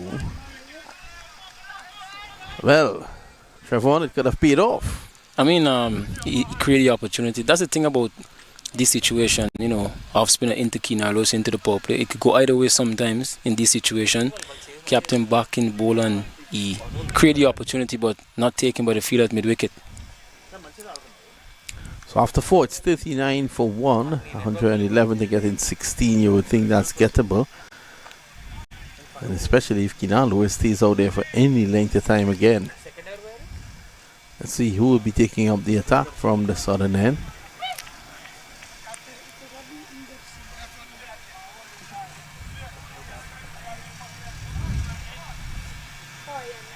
I know we've spoken about it already, but it's been an extremely hot day today. Very good for cricket. Beautiful sunshine. As you see, various games is playing. Last week we were here and we had, for the LPPL tournament, we had 4 wonderful days. Not a drop of rain. Cycle continues, as in good sunshine, hot sun. Here's Marlon Richards. Shot Aaron Jones. That's a shot of the match.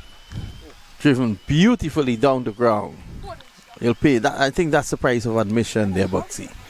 Yeah, I can safely say I get my money's worth. I'm having the best view in the commentary box. It's a beautiful shot. Test match shot. Back pass the bowler. 4 runs. And you're hearing the voice of Trevon Griffith. He's jumped into commentary like has taken it like water to a duck's back. It's as if he belongs in commentary. He's done very well. Thank you so much. Thank you. Slipping in nicely into the role. Amazing player. Of course, his good friend Kenan Lewis would be going back and listening to his comments. Great Bogu. So a delivery, well played by Jones, just forcing it down to a third man. It's one more. Brings Bogu on strike. Earlier Bogu was feeling and me and was having a good laugh. But he's very serious now. He's batting. He has to focus. I really love to see him get stuck in here and score a big one for his team. Is your team playing against Atlanta Fire in this tournament in the round robin phase? Hopefully not. Yes, Richards, and that's gone. He did not get hold of it. The fielder is running around. A gallant attempt, but it goes into the boundary. Let's wait on the umpire. That one struck the toe end of the bat. Good effort, though. Good effort by Dimitri. He's a very, very good fielder, very quick. If he can't get there, then no one else has a chance. Well, the umpire signals 4. So that's 4 more to the tally.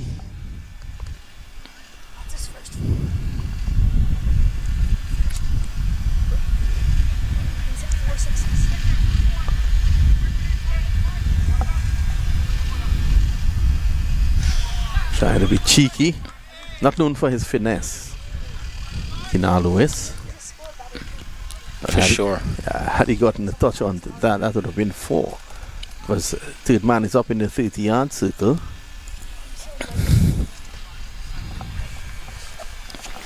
Bogu trying to be cute. Don't think you can associate cute with Bogu. He'll get you. Yes, Marlon Richards. There he is again trying to get it down to third man. He goes to short third and maybe he wants to associate himself with cute, so he's trying it.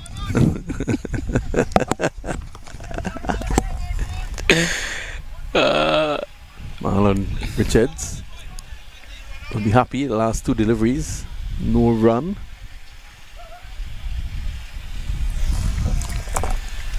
And he's bowling to a batsman who's on the rampage. Well, that's a full toss. I don't think he expected that. Basically pats it down to deep mid wicket for 1. So at the end of 5, it's 49 for 1. They're just hovering around 10 and over. If they continue at this rate, this match will be finished after 15. That's a summary so far. 149 made by Kings Atlanta. And Atlanta Fire, they're 49 for 1. So they're 100 short. They need 101 to win. 15 overs. I mean, this should be very, very easy in the context of the whole game. Yeah, I think given the nature of the track and the demand is not that great over the next 15 overs or so, just over 6 required an over. They should be able to get home. But the thing about it is, if Plummer here could get the breakthrough, you never know what can happen. The Kings could start working into that middle order and put some pressure. Plummer. I think it's very surprising to see the captain haven't bowled yet. I mean, it's 2 right on at the crease. Kenar is going very big in the power play, off spinner. I think Navin Shaw, the captain, have missed a trick here. 36 of 22. Kenan Lewis. Oh, this time he's gone. Well, Plummer strikes for Navin Stewart. He has him stumped. Aaron Jones looking to go down the track. He pushed it through and he's on his bike. Navin Shaw persisting with Plummer. Backed him, and that's very good of him. Backing his off spinner to 2 right-handers. He's produced a wicket. Now Lewis is asking for a third, the third umpire to replay. So it's 50 for 2. And you never know what can happen here now. Sometimes all it takes is a breakthrough and they can start changing things up. Yeah, for sure. Wicket always create pressure. add 2 wickets to any score, any format, it's always a difference. As we see Lendl Simmons throws out. Not his preferred position as a batter, but I guess given the nature and the composition of the team, he has to step down and take up our number 4 job. Well, that top 4. Keenan Lewis, of course, with him at the top of the order is now Lendl Simmons. And before him, Aaron Jones, Stephen Taylor. That's awesome. That's an awesome foursome. Let's see how Simmons treats with Plummer. I don't know how active he has been in recent times with his cricket. But we know the class act that Simmons is.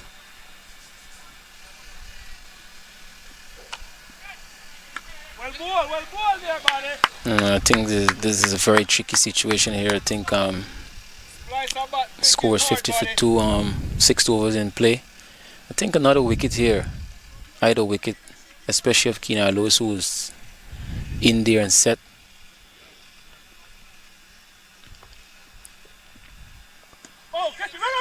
Quick single. Keenan Lewis is in.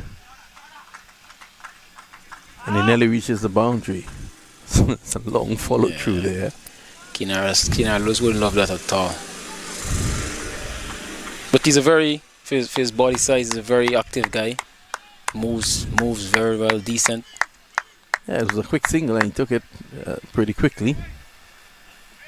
He's taking his own precious time, catching his breath. Well, that's the key.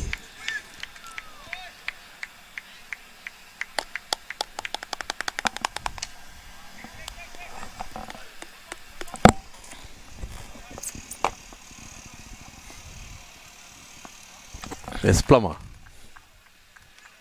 Oh my, this is a big one. Soldy's behind it. And it goes over our cameras at the long off position for 6. That's a big shot by Keenan Lewis again. Yeah, he has struck Plummer for a 6 in every over he has bowled. This is Plummer's 3rd over. He has 1 for 31. He struck him for a 6 in every over. 2 in 1. So he struck him for 4 so far. Seems to like Plummer. I want to take him home to fix his pipe. Here's Plummer again to Keenan Lewis. I think Keenan Lewis is looking to go big again. Yeah, he's giving him the pace to work with. That's 4 runs.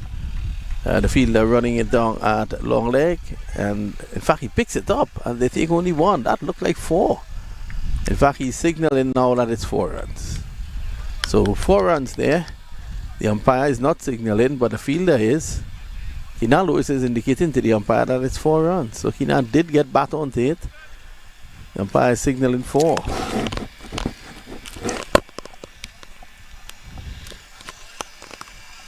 $61 for 2 after 6. They're going at 10 and over. Keenan Lewis making use of the power play, as he usually does once he's there after 6 over.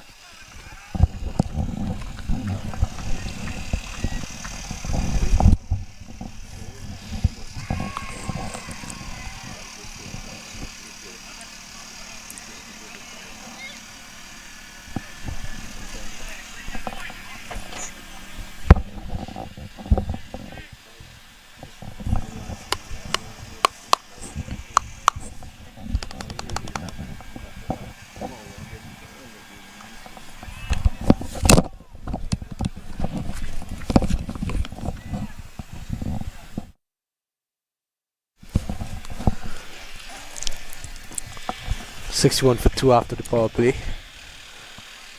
Here with the big man Bugsy Griffith. Should be an easy walk in the park here for the Atlanta Fire here. Bugsy. I mean, from this position here, you would easily say yes, they should achieve this score. But cricket is a very, very funny game, and he knows what wicket can do. But so far, so good for Atlanta Fire. Run rate is very good. Man with the ball now is a different Mika. Tends to pick up wickets is Nevin Beef Stew Stewart. Has a knocker taken early wickets.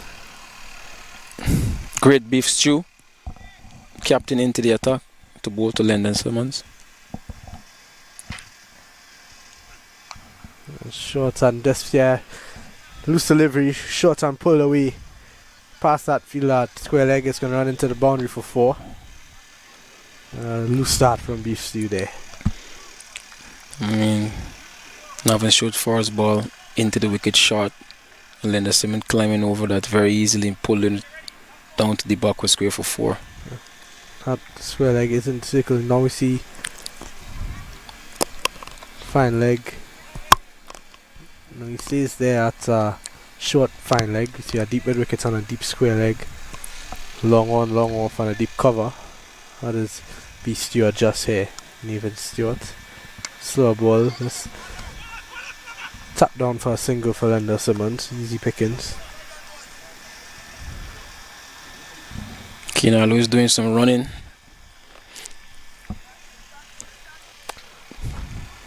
Not something we're accustomed to seeing. Usually just 6s and 4s he deals with, but he's been going well. He's been looking for the quick singles and putting the bad balls way out of the park.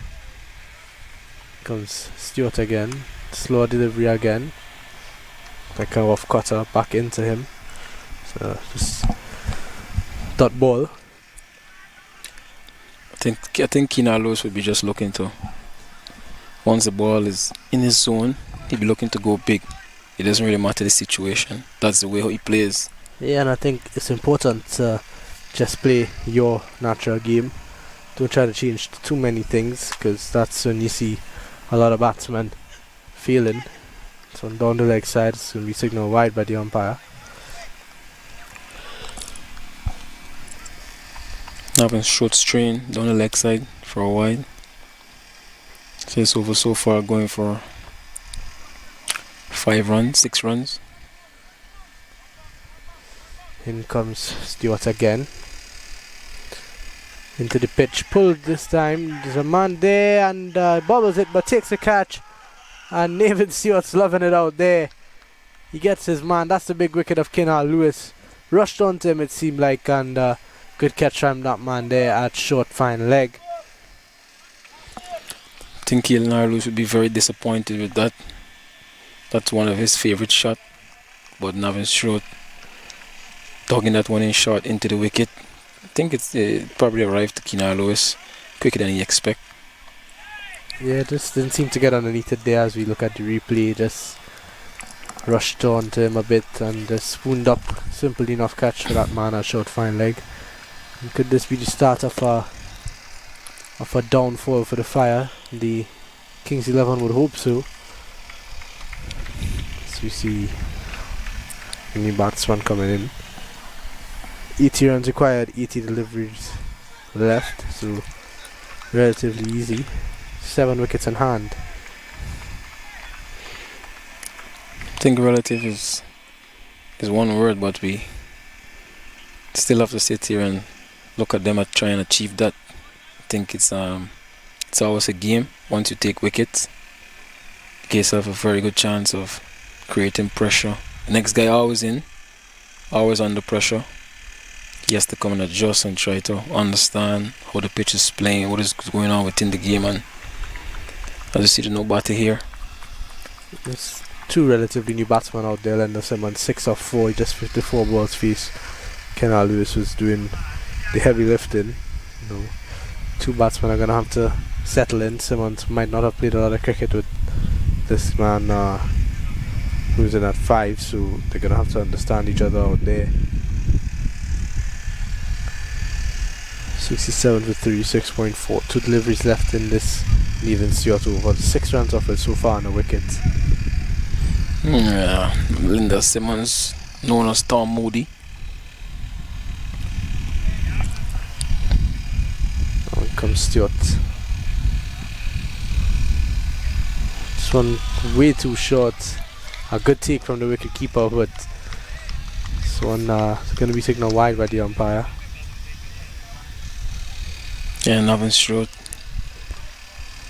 trying to repeat the same thing we did with Keenan Lewis, dogging that one in short again, but I think the best option right now should just look to contain this new batter, get him there about off stumps. He just needs to build some pressure on the new batsman. Try to pick up a couple more wickets and give themselves a big chance. Seems like the issue with the ball, maybe.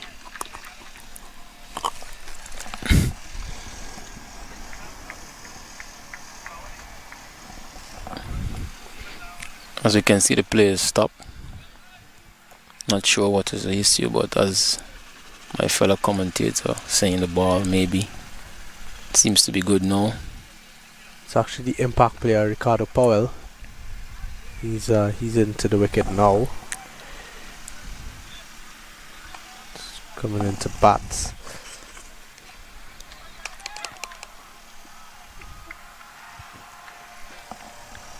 So in he comes. He's gonna face his first legal delivery. Looking to go down over that, feel that short fine leg, but misses out and wide signal by the umpire. So Nathan Stewart a bit all over the place these last couple of deliveries. Score moving on to 69 for 3. I think he doesn't need to try much. Just hit there, off stump there, thereabouts. And yeah, that's going to be the fall of the 4th wicket, and they just keep coming here for the Atlanta Kings 11 Atlanta. This one from Nathan Stewart just outside the off stump, rising on Ricardo Powell, and not much he can do about it. Guys, it straight into the hands of the wicketkeeper, and game on here. The Kings 11, 2 wickets in the over, 2 big wickets, Ricardo Powell and the set Keenan Lewis. 69 for 4. They require 78 of 79 balls with just 6 wickets in hand. I think the keeper take a snorter, diving away one-handed, having short, injecting himself, getting 2 wickets in the over so far, which is very, very good in the context of this game. As we see Justin Dill straight out here, and for sure he will come in under some pressure, losing 2 wickets in the over. I think Lendl Simmons would be very, very important now for the remainder of this game. He needs to be responsible, needs to be there till the end. Provide a Starkland partnership, a stable partnership on one side. Just needs to let everyone batter around him, and he needs to take control of this one. But I think Justin Dill is he has a very good cricketing brain. He understands the games very well. Captain of St. Louis American in the minor league. Very, very experienced. So let's see how he goes about playing this innings here.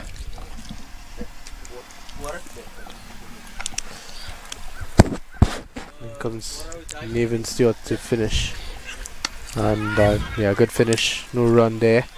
So at the end of 7 is 69 for 4, 2 for 8 in that over for Nathan Stewart, 2 big wickets. And he's going to look to carry on his good bowling form so far. Get a couple more good overs under his belt, continue to pick wickets and put his team in the driver's seat. I think next 2-3 overs, if they can string together some 4 or 5 running over, get the run rate slightly up, and then find a way to chink Lendl Simmons out, I think this game can be a very, very different game. Yeah, most definitely. If Simmons remains out there, he's the big wickets. I think We he's see a a big change. factor. We see a change in the bowling.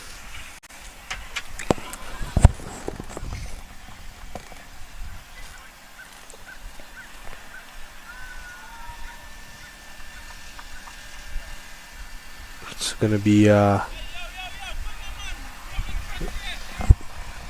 Jermaine Harrison. All the way from Jamaica. Soldier guy. All the way from out of Jamaica. He's in the Jamaica Defense Force. Good friend of Sheldon Cottrell. A lot of Caribbean cricketers playing in this Atlanta Open. Everywhere you turn, there's a couple guys from the Caribbean around. In comes Harrison. Good rising delivery outside the off stump. And Lendl Simmons didn't know too much about that one. Good start from Harrison, eh? I think, yeah, that ball looking like it bounced awkwardly. Seems to be a medium pace, but that one had some extra bounce and skid through. Well, ball. In again to bowl to Lendl Simmons. This one a bit fuller. Chance of a run out. That's not going to be no run, so good start from Harrison here, building the pressure. A couple of wickets have fallen, and dot balls are building here. That's now 3 in a row, 4 in a row if you count the wicket. Under a bit of pressure here. In comes Harrison again. Simmons flicking that to shoot to that man, a short fine leg, and he's gonna scamper through for 1. Good running by Justin Dill. As a fielder there in short fine leg, didn't attack the ball, which you'd want to do. It's not coming too fast to him, so I think the best thing for him to do was attack and try to create a chance of a run out, but all is well. It's done well. Let's put some pressure on the batsman there. Could have avoided a single and kept the pressure building on these two. 77 required, 75 deliveries, but 6 wickets in hand. Lost some big wickets so far. Kenna Lewis is gone, Aaron June, Stephen Taylor as well, so that's a dot delivery again from Harrison. He's holding well. Tight areas.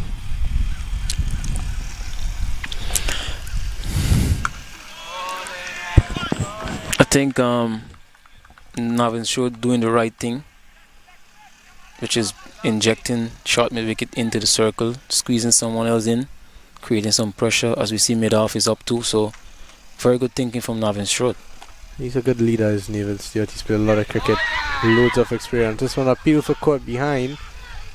There's no signal from the umpire. It's going to be not out, so that brings us to the end of the 8th over. Fantastic over from Jermaine Harrison, just 1 run off it.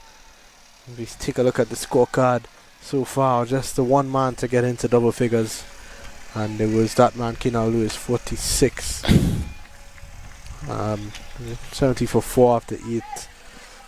Just 1 run of that Harrison over. That's a good over, and Neville Stewart is going to want to build on that. He's want to pick up a couple of more wickets.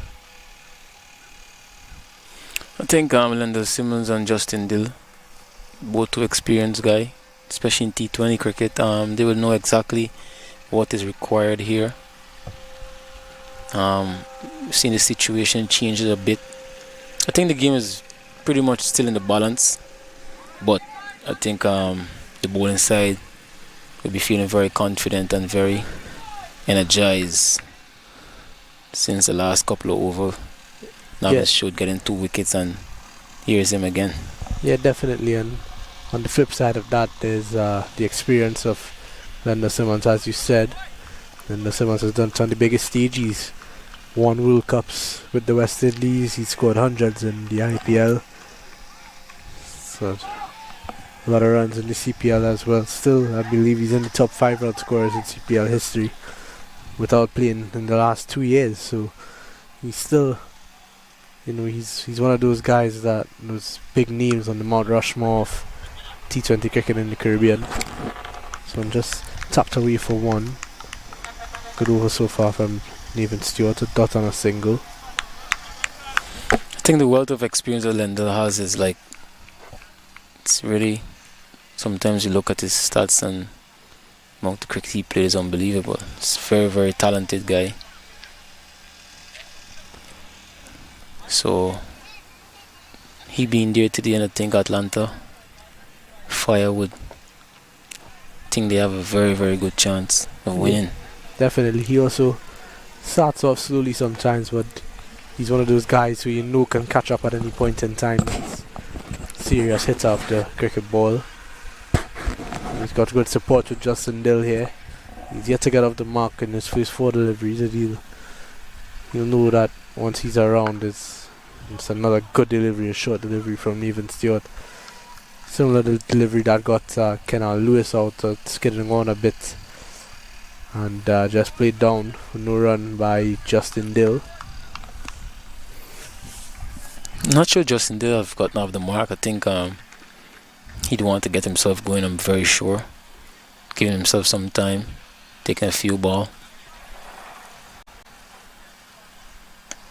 The required run rate is just above 6 and over, so there's no need to panic just yet for the Fire, but they would want to build a rhythm here. It's none of 6 so far for Justin Dill.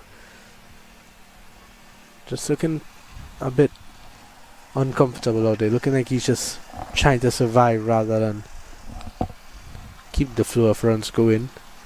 Here comes Beef Stew again, down the leg side. Good take from the wicketkeeper once more. Wicketkeeper has been really good. But wide delivery signal by the umpire. I think in T20 cricket it's very important that you try and rotate the strike. I mean, you must show that intent and that aggression to want to be scoring out for every single delivery. It's not going to happen because it's not possible, but you want to show that intent every single ball. Yeah, definitely. And if you're not getting the boundaries, you want to try to get a single at least. And this was better. Short delivery outside the off stump. And just opening the face of the bat, guiding it down to a deep third man for 1. So just 3 runs of this over. 1 delivery to go. Lendl Simmons is going to face up. He's 8 of 9. Navin should we look to try and finish this over off with a single dot ball. It's a good outcome for him and his team. But you see Lendl take up strike. In comes Stewart. Runs in on bowls. This one flicked nicely from Lendl Simmons. There's a man out there at deep mid wicket, so it's just going to be 1. And that's going to bring us to the end of 9. The Atlanta Fire 74 for 4. Batting to come is Riyad Emirates, capable all-rounder. Zia Shazad, Coney Dry, Aponzo.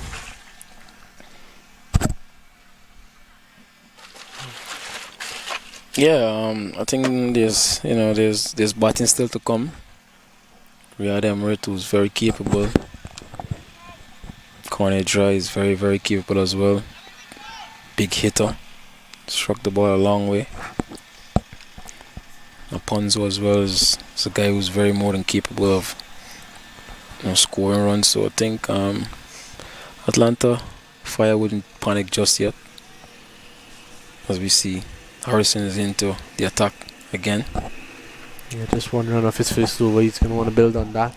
Try to pick up a couple of wickets as he runs into both Simmons. Just pushed onto the leg side. I feel that short fine leg is going to come around and pick it up, but there is going to be 2 good runs between the wickets from those two, Simmons and Dill.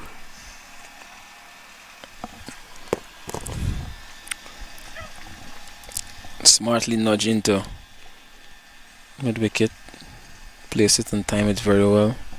Good weight on the shot to ensure it doesn't really reach the deep mid wicket. Nicely played again. No risk in that for Lendl Simmons. Going to settle for 1.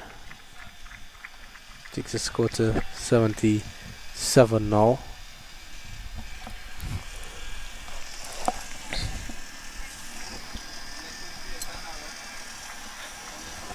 .70 required from 64. Required run rate 6.56, and they could afford to slow down a bit after that start they got from Kenal Lewis. The last 20 balls, 16 runs and 2 wickets, so not ideal for them. This one driven from Dill, well fielded off his own bowling. Good effort from Harrison, who's gonna slow it down on the way to mid-off, and it's gonna be no run. As we see Dimitri Adams, sorry, is cheering on his team from down the long on boundary. Driven nicely from Dill. He's gonna look for 2. Simmons says no, and they settle for 1. Moves on to 2 now for his Dill of 9 deliveries. Struggled a bit, but providing some stability at the wicket for his team after a couple of quick wickets. I think in the context of this situation, he doesn't need to do anything. Ideally, he would want to or try and get more singles, but you know the composition of the team is that the situation is that I think he will give himself time and try and see if he can just bring the game down and take it down. Someone's gonna drive this one, not getting the connection he wants, and gonna go straight to point. It's not gonna be any runs. 12 of 13 now, Lender Simmons. It's going just under around 100. Strike rate. This one driven nicely, but straight to that fielder and mid-off, and it's gonna be no run. So another good over from Harrison, 4 off it. He's world 2 overs for 5. And at the halfway stage, chasing 147, the Fire are 78 for 4. Yeah, very, very well bowled. Coming in again and creating more pressure, delivering a good over, just costing 4. He's doing a good job for his team, doing exactly what they need from him. Keep getting dot balls, don't get hit for any boundaries, don't give away anything unnecessary or anything loose. They've done well, these 2 Nathan Stewart. As he continues, he's going to come in for his third. He's marshaled his troops well so far. Stewart 2 overs, 2 for 12. The last 4 overs, 2 wickets falling for 17 runs.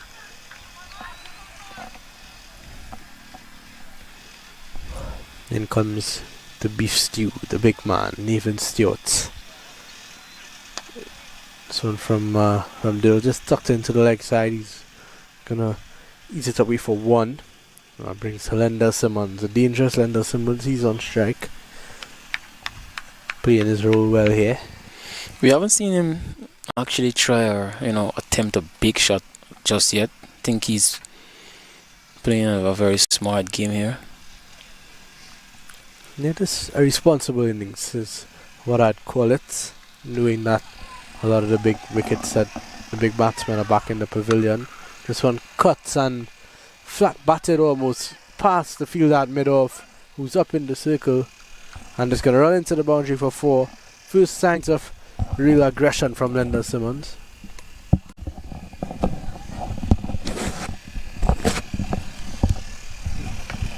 Score moves on to 83 for 4.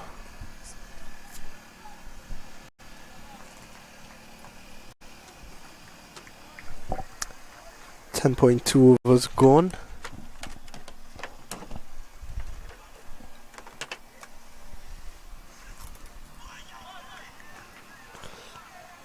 This one just run down to third man for 1. As we say goodbye to our co-host today, Trevon Bugsy Griffith. Not Stewart. 6 of the overs so far. A bit loose by his standards. 3 balls to go in his third over.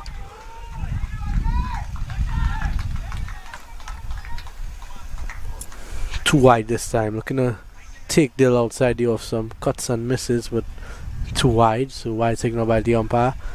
85 for 4. Keenan Lewis 46 earlier on. Shock. Some humongous 6s. He's back in the pavilion now because of that man on your screen, Beef Stew, Nathan Stewart. This one run down to third man from Dill. It's just going to be 1, 2 deliveries to go. Simmons is on 17, getting a boundary in the over already.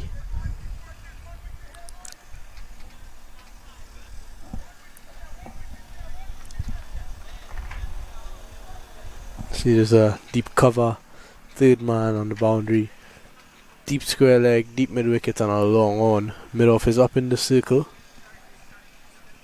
as is short fine leg. In comes that man, Nevin Stewart, to the dangerous Lendl Simmons. Nicely played, slow delivery from Stewart and run down for a single to third man. That man, a third man, had a lot of work to do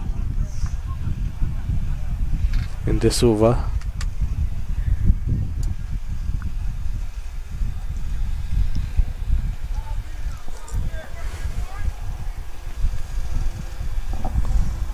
Nine runs of this over so far, one delivery to go.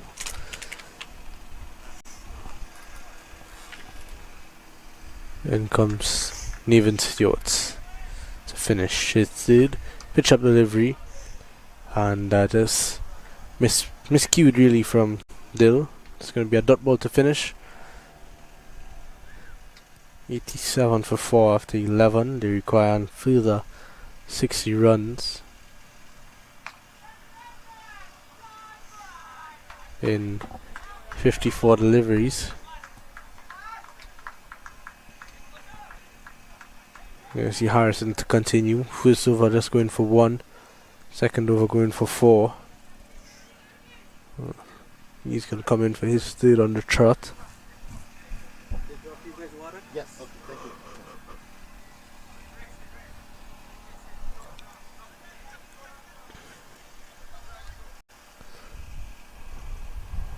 Simmons on strike, 18 of 17.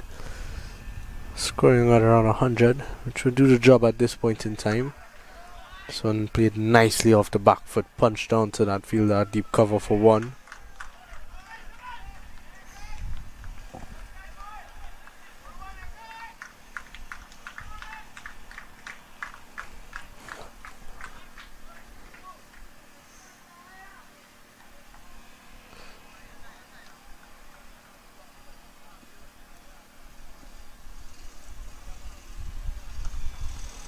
So from Dill, just a dot ball again. Harrison continues to go well.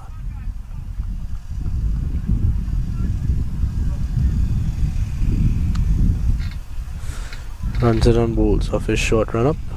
Cut away from Dill, straight to the man at point. And direct hit might have had him, but it's gonna be no run.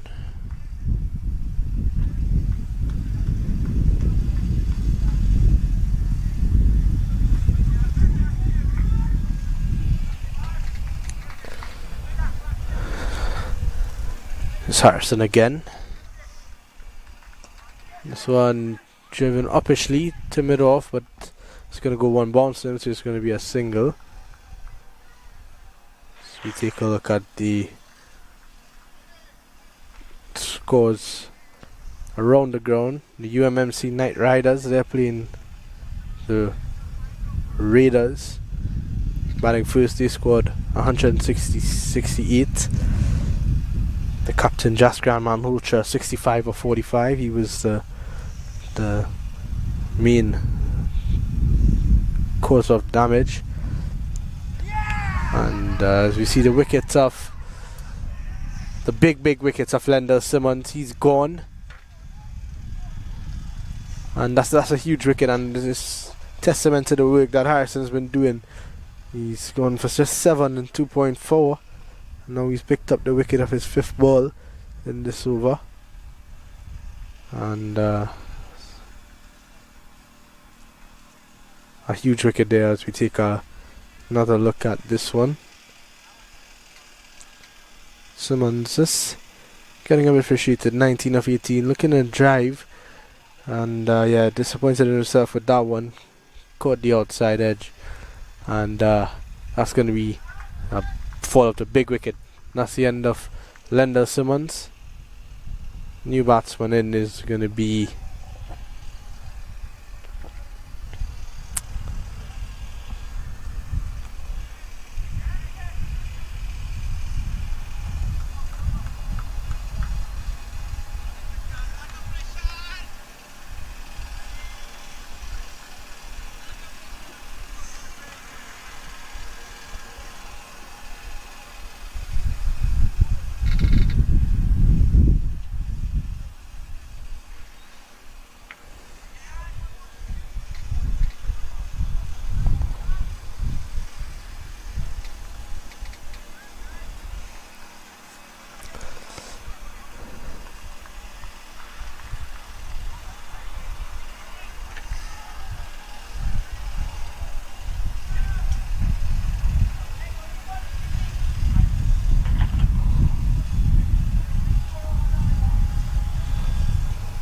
New batsman at 7 is going to be Zia Shazad.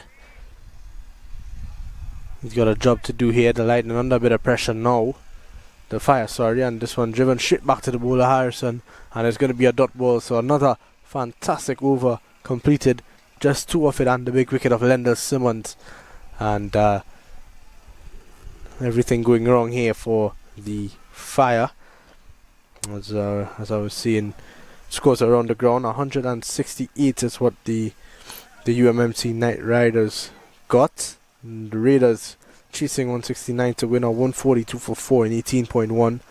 They require 27 runs in the final 11 deliveries. We got Gajanan Singh, he got 38, he just got out. Nitesh Kumar scored a half century. And the 2 batsmen out there is Javon Sills from Barbados and Hamza Tariq. In other news, the Atlanta Lightning, they completed their 20 overs and got to 203 for 6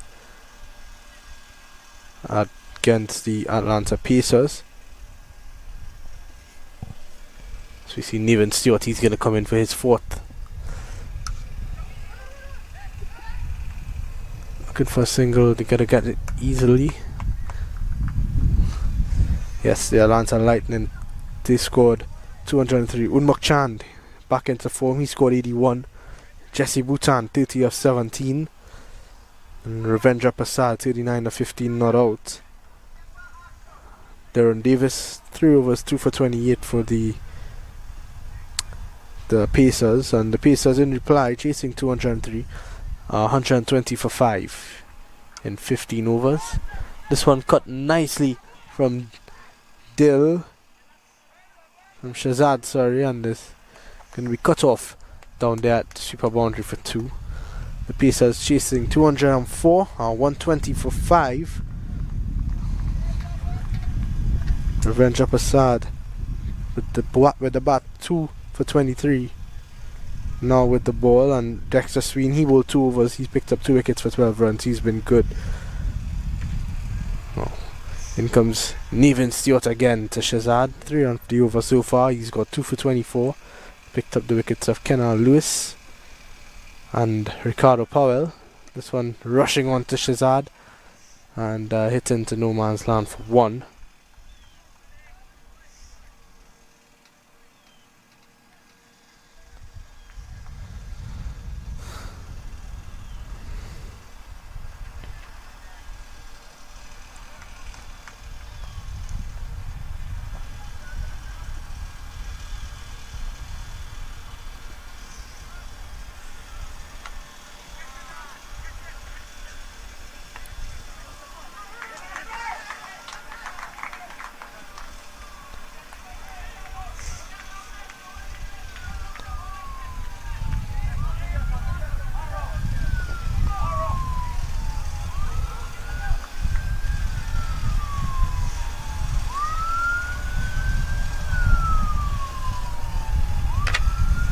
Two deliveries to go in this Nevin Stewart over.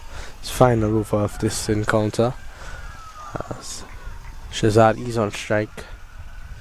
In comes Stewart. Into him again, a wonderful delivery from Nevin Stewart. Good pace on that, and the dot ball. Leading his troops well there. Leading from example is Nevin Stewart.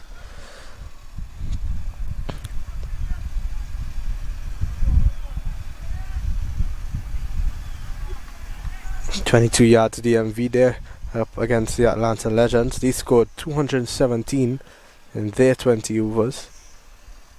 The Sal Gajala, he scored 124, 47, 12 fours, 9 sixes. And in reply, the Atlanta Legends are 164 for 6 in 16.5, require 54 from 19 now. The man Mark Parchment, he scored 66 of 18, 10 sixes and a 4. He went caught Ritwik bowled Akash. So it's all happening here at the Panbury Sports Complex, the wonderful Panbury Sports Complex. Lovely place to be when the cricket's going on. Well, that brings us to the end of Neven Stewart's fantastic spell. He finishes off nicely with a couple of dot balls. So at the end of 13 overs, 94 for 5 they are. They require 52 runs, 53 runs in fact, in 42 deliveries. Still have Riyad Emirates in the tank. He's a capable batter, big hitter when he's ready. So we're going to see Harrison. I like this plan from Neven Stewart. Both him and Harrison have been hitting their marks. And, they just kept picking up wickets, so you got to keep going with them to try to get the fire out of this game. Another good delivery from Harrison. Hit down to long on. They're going to look for 2. A good throw, but not going to be able to prevent the 2 runs there.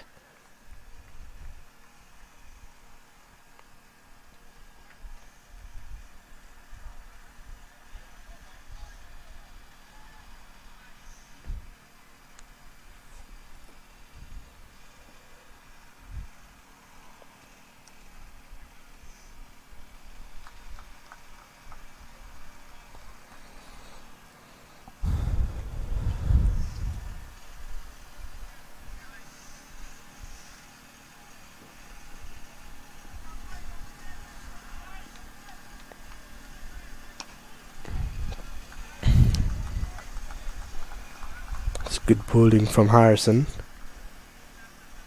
2 dot balls after that. 2 of the first one.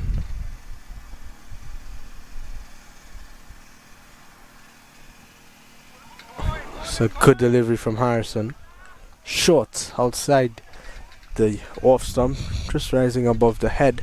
So it's going to be a dot ball, no run.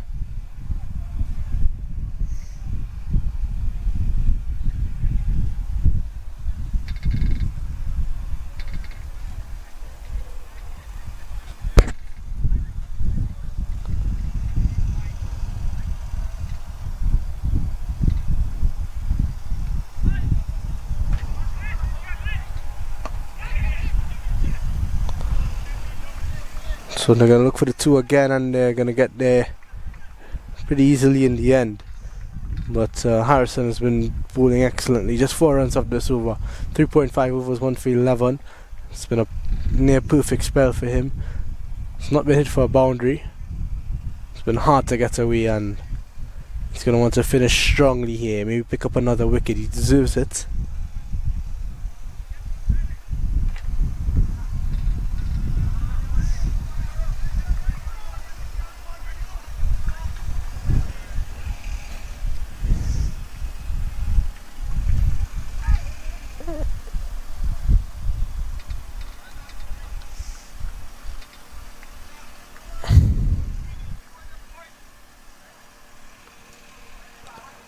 And finish strongly is exactly what he does.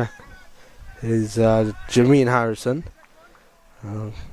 Just 1 run to finish his over. So at the end of 14, it's 99 for 5. Brilliant spell from Harrison.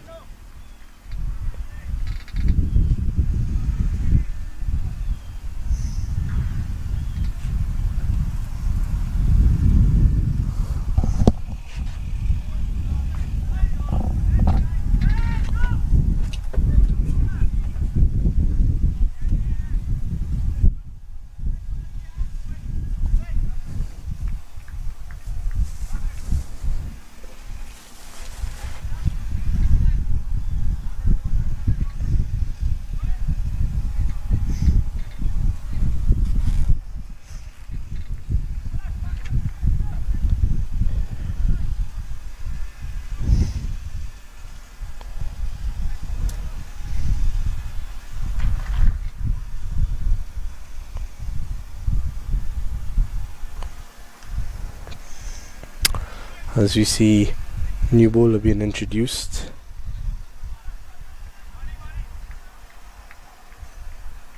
To replace Neven Stewart, who's completed his 4 over spell. It's gonna be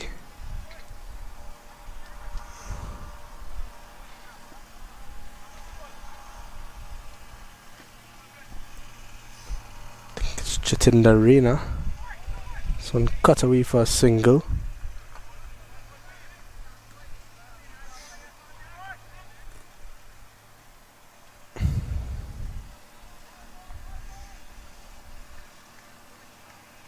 It's actually Kranti, he's the new bowler.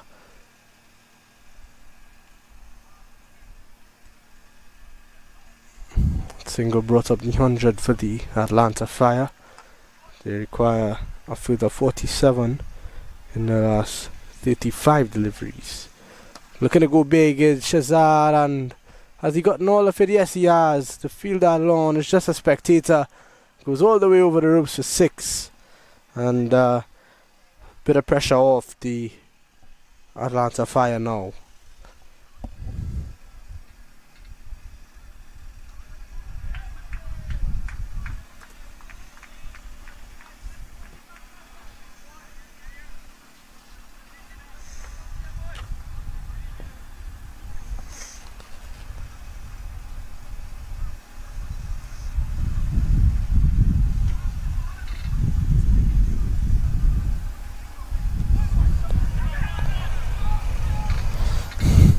Dot ball to follow up that big maximum. So Yashazad is playing a good hand for his teammate.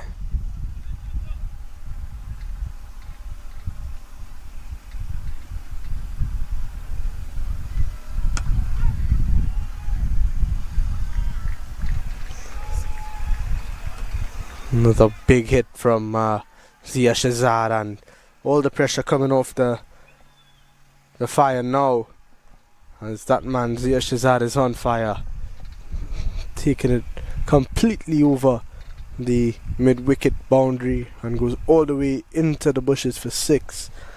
Takes the score to 112 for 5. He moves on to 15 of 8 deliveries.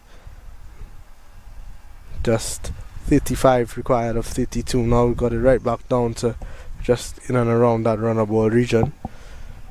The square leg umpire calls to the third umpire for the balls. Gonna need a replacement more than likely. That one went a long way into the woods for 6. No, Kranti, a lot of pressure was built in the last 8 overs from Harrison and Stewart, and it's just all been given up here from Kranti. He's been hit for 2 6s in his first 4 deliveries. It's been all over the shop so far. Was it over long on for a big 6, and this one was even bigger. This one went all the way over mid-wicket into the woods for 6, so 112 for 5, 35 of 32. Dill's still out there, he's 13 of 24. As they continue to look for the ball. But the umpires have picked up a replacement. They're gonna look to get on with things here. Zia Shazad, the damage man at the end here.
Just 3 balls left now. They seem to be ready to go again.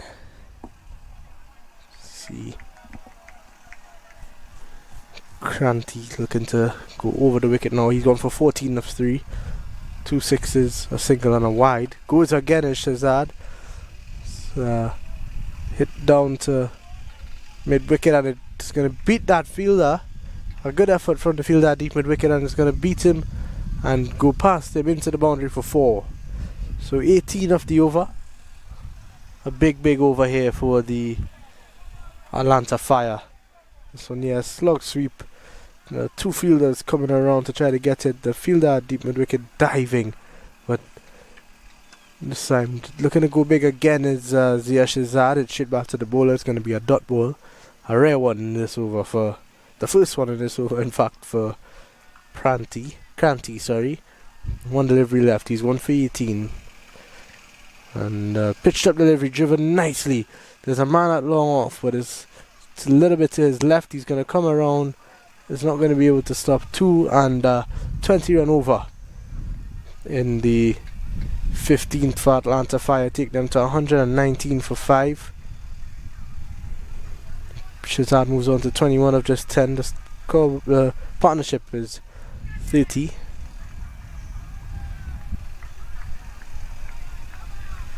It's been good from Shazad so far.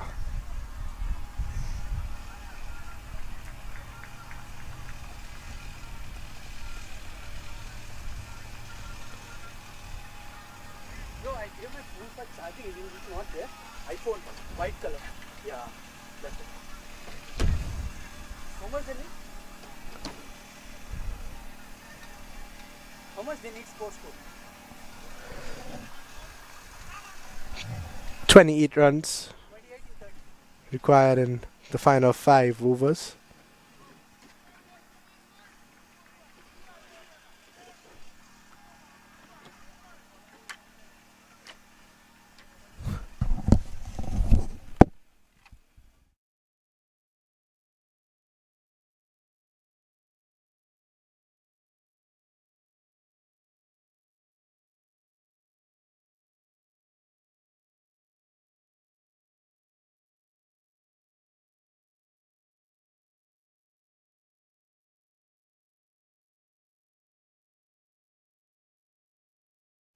Take another look at that LBW appeal. It's maybe just sliding down the leg side. So disappointed bowler is that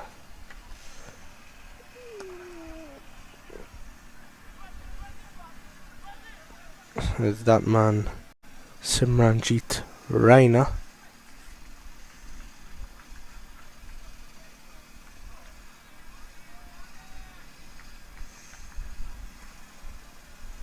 So dot on a single to start off his spell. Score goes on to 121 now for 5. Dot on a 2, sorry, not a single.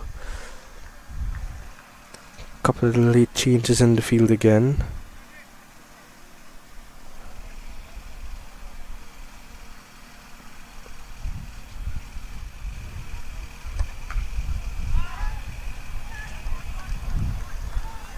Dot delivery.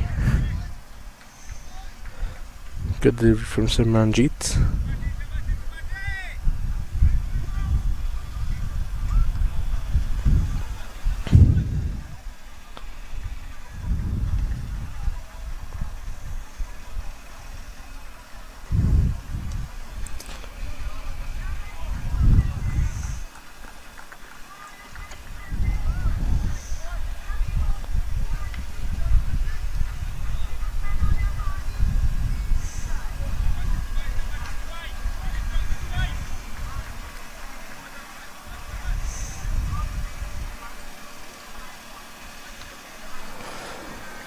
Two deliveries to go in this Simranjit over. There's 2 of it so far. They have struggled. Looking to go big. Just getting an inside edge, it seems like. It's going to run down to the fine leg boundary. Feel that deep square comes around and they're just going to get 2.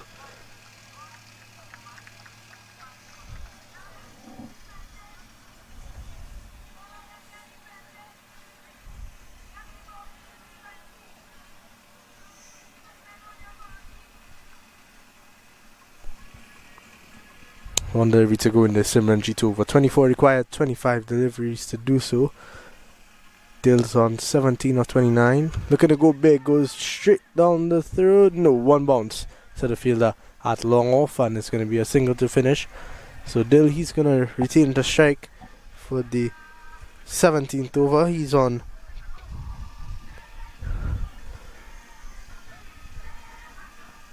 18 of 30. Shazad's 21 of 10. Jermaine Harrison, the pick of the bowlers in terms of his economy rate, 4 overs, 1 for 12.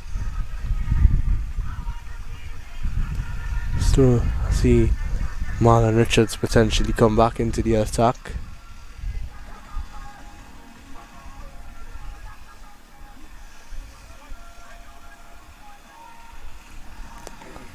Need a breakthrough here. 2 quick wickets could really turn this game on its head once again.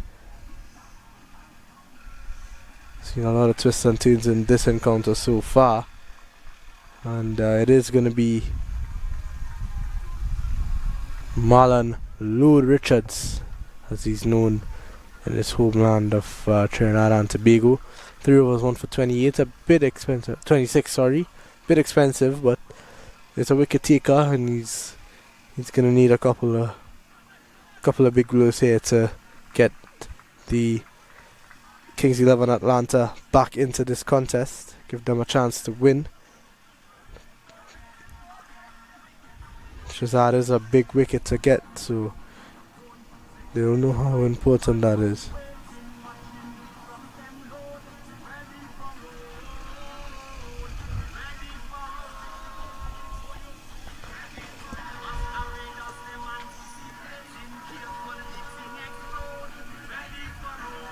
When he comes, Marlon Richards, he's got a third man, deep square leg, deep mid wicket, long on, and a deep cover.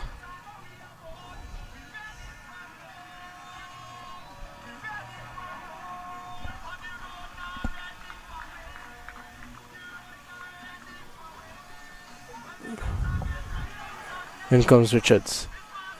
Dill, just pushing it onto the offside for a single. Slow delivery from Marlon Richards.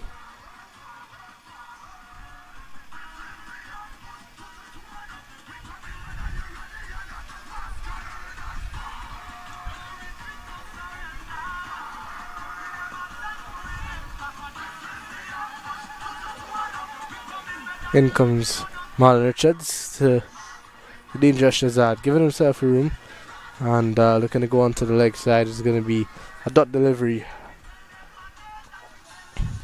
22 runs required, 22 deliveries to do so. Run the ball. Should be easy enough for the fire, but wickets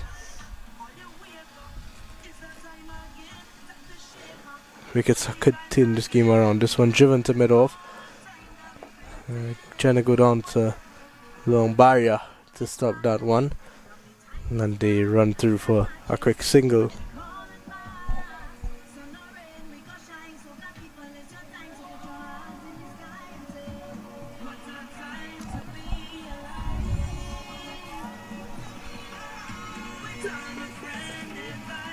In comes Richards again. And a good shot this from that man Dill. Just a scoop down to wide fine leg, so they're gonna pick up 2 runs easily. Good innovation there from Dill. He moves on to 21 of 32. We look around the grounds once again.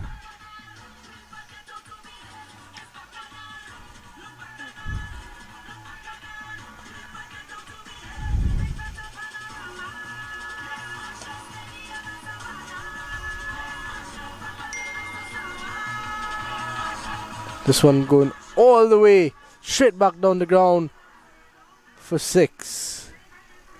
And you might just think that that might be game over for them. Richards, slow delivery up in the slot, and straight hit from Justin Dill, straight back over the bowler's head for 6. Takes the equation now to 13 required of 19 deliveries.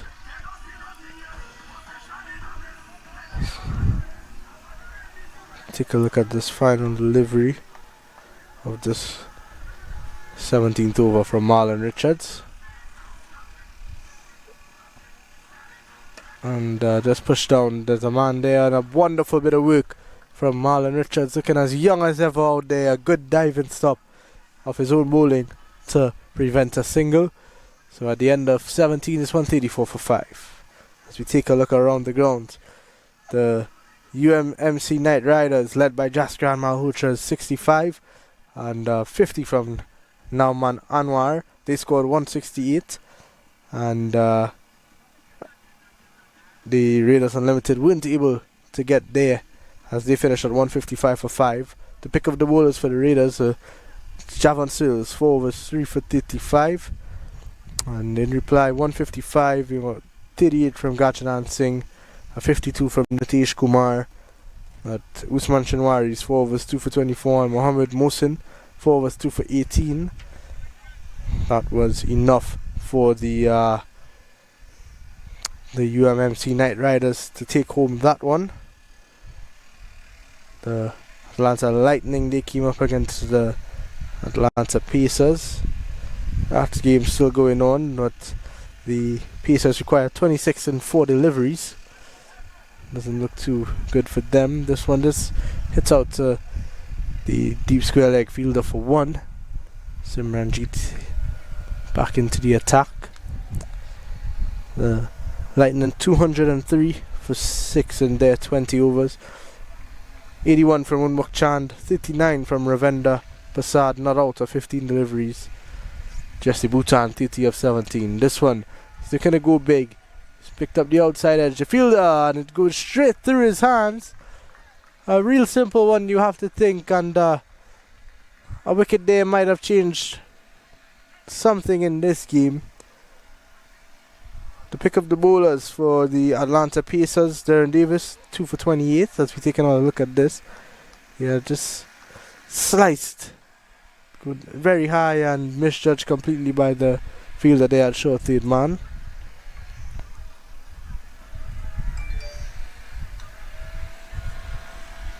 This one hit through the gap, and it's going to run down the hill into the boundary for 4. Shazad, the real difference maker in this Atlanta Fire innings. So that brings up the 50 partnership, a really important partnership in the context of the game after you lost the big wicket of Lender Simmons. Someone needed to put their hands up and bat through the innings, and Dill did just that. 28 of 35. Shazad has come in and been the aggressor, 27 of 14.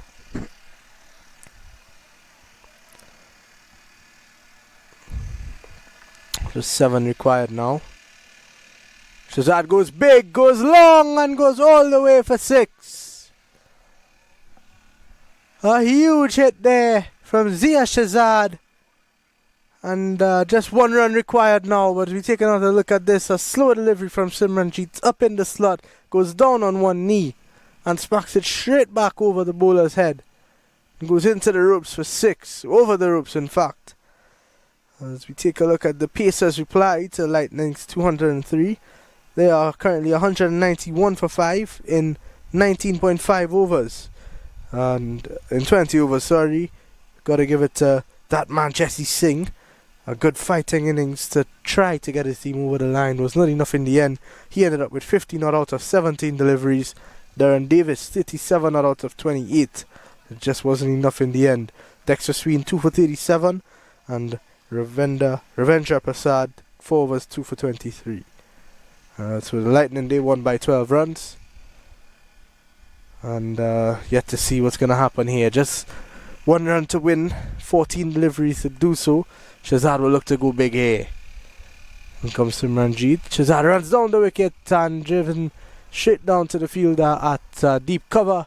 But that's going to complete a nice victory for the Atlanta Fire here. They win by 5 wickets. And a convincing one. Batting first, the Kings 11 Atlanta. They scored 146 for 5. pick of the batsman for them was Cranty. He scored 65 of 42, 5 fours, 5 sixes. And they got a nice contribution from their man, Beef Stew. Nevin Stewart, 29 of 22. He smacked 3 sixes. The bowlers, Riyad Emrit, 4 overs, 1 maiden, 2 for 22. Bowled a maiden over in the death of the innings, which is always impressive. He was excellent. Shazad, 2 overs for 15 with a wicket, and Dill, 4 overs, 1 wicket, 14 runs. In reply, chasing 147, the Fire got off to a fiery start from that man, Kenal Lewis. He scored 46, with 2 fours and 5 sixes. But after that, they took a couple of tumbles with the regular wickets of Aaron Jones, Stephen Taylor, Lewis himself, and the wicket keeper today, Lender Simmons. And Ricardo Powell, he did not get going either. But Dill, a really responsible 28 of 35 here. No fours and just a 1-6. But it was Shazad who really turned this game around. 34 of 16. The pick of the bowlers, Nevin Stewart, that man again, 4 overs, 2 for 26. Was very well supported by Harrison, 4 overs, 1 for 12. But not enough at the end, as the Atlanta Fire, they win by 5 wickets. So that's going to be all from us here. Thank you and good evening.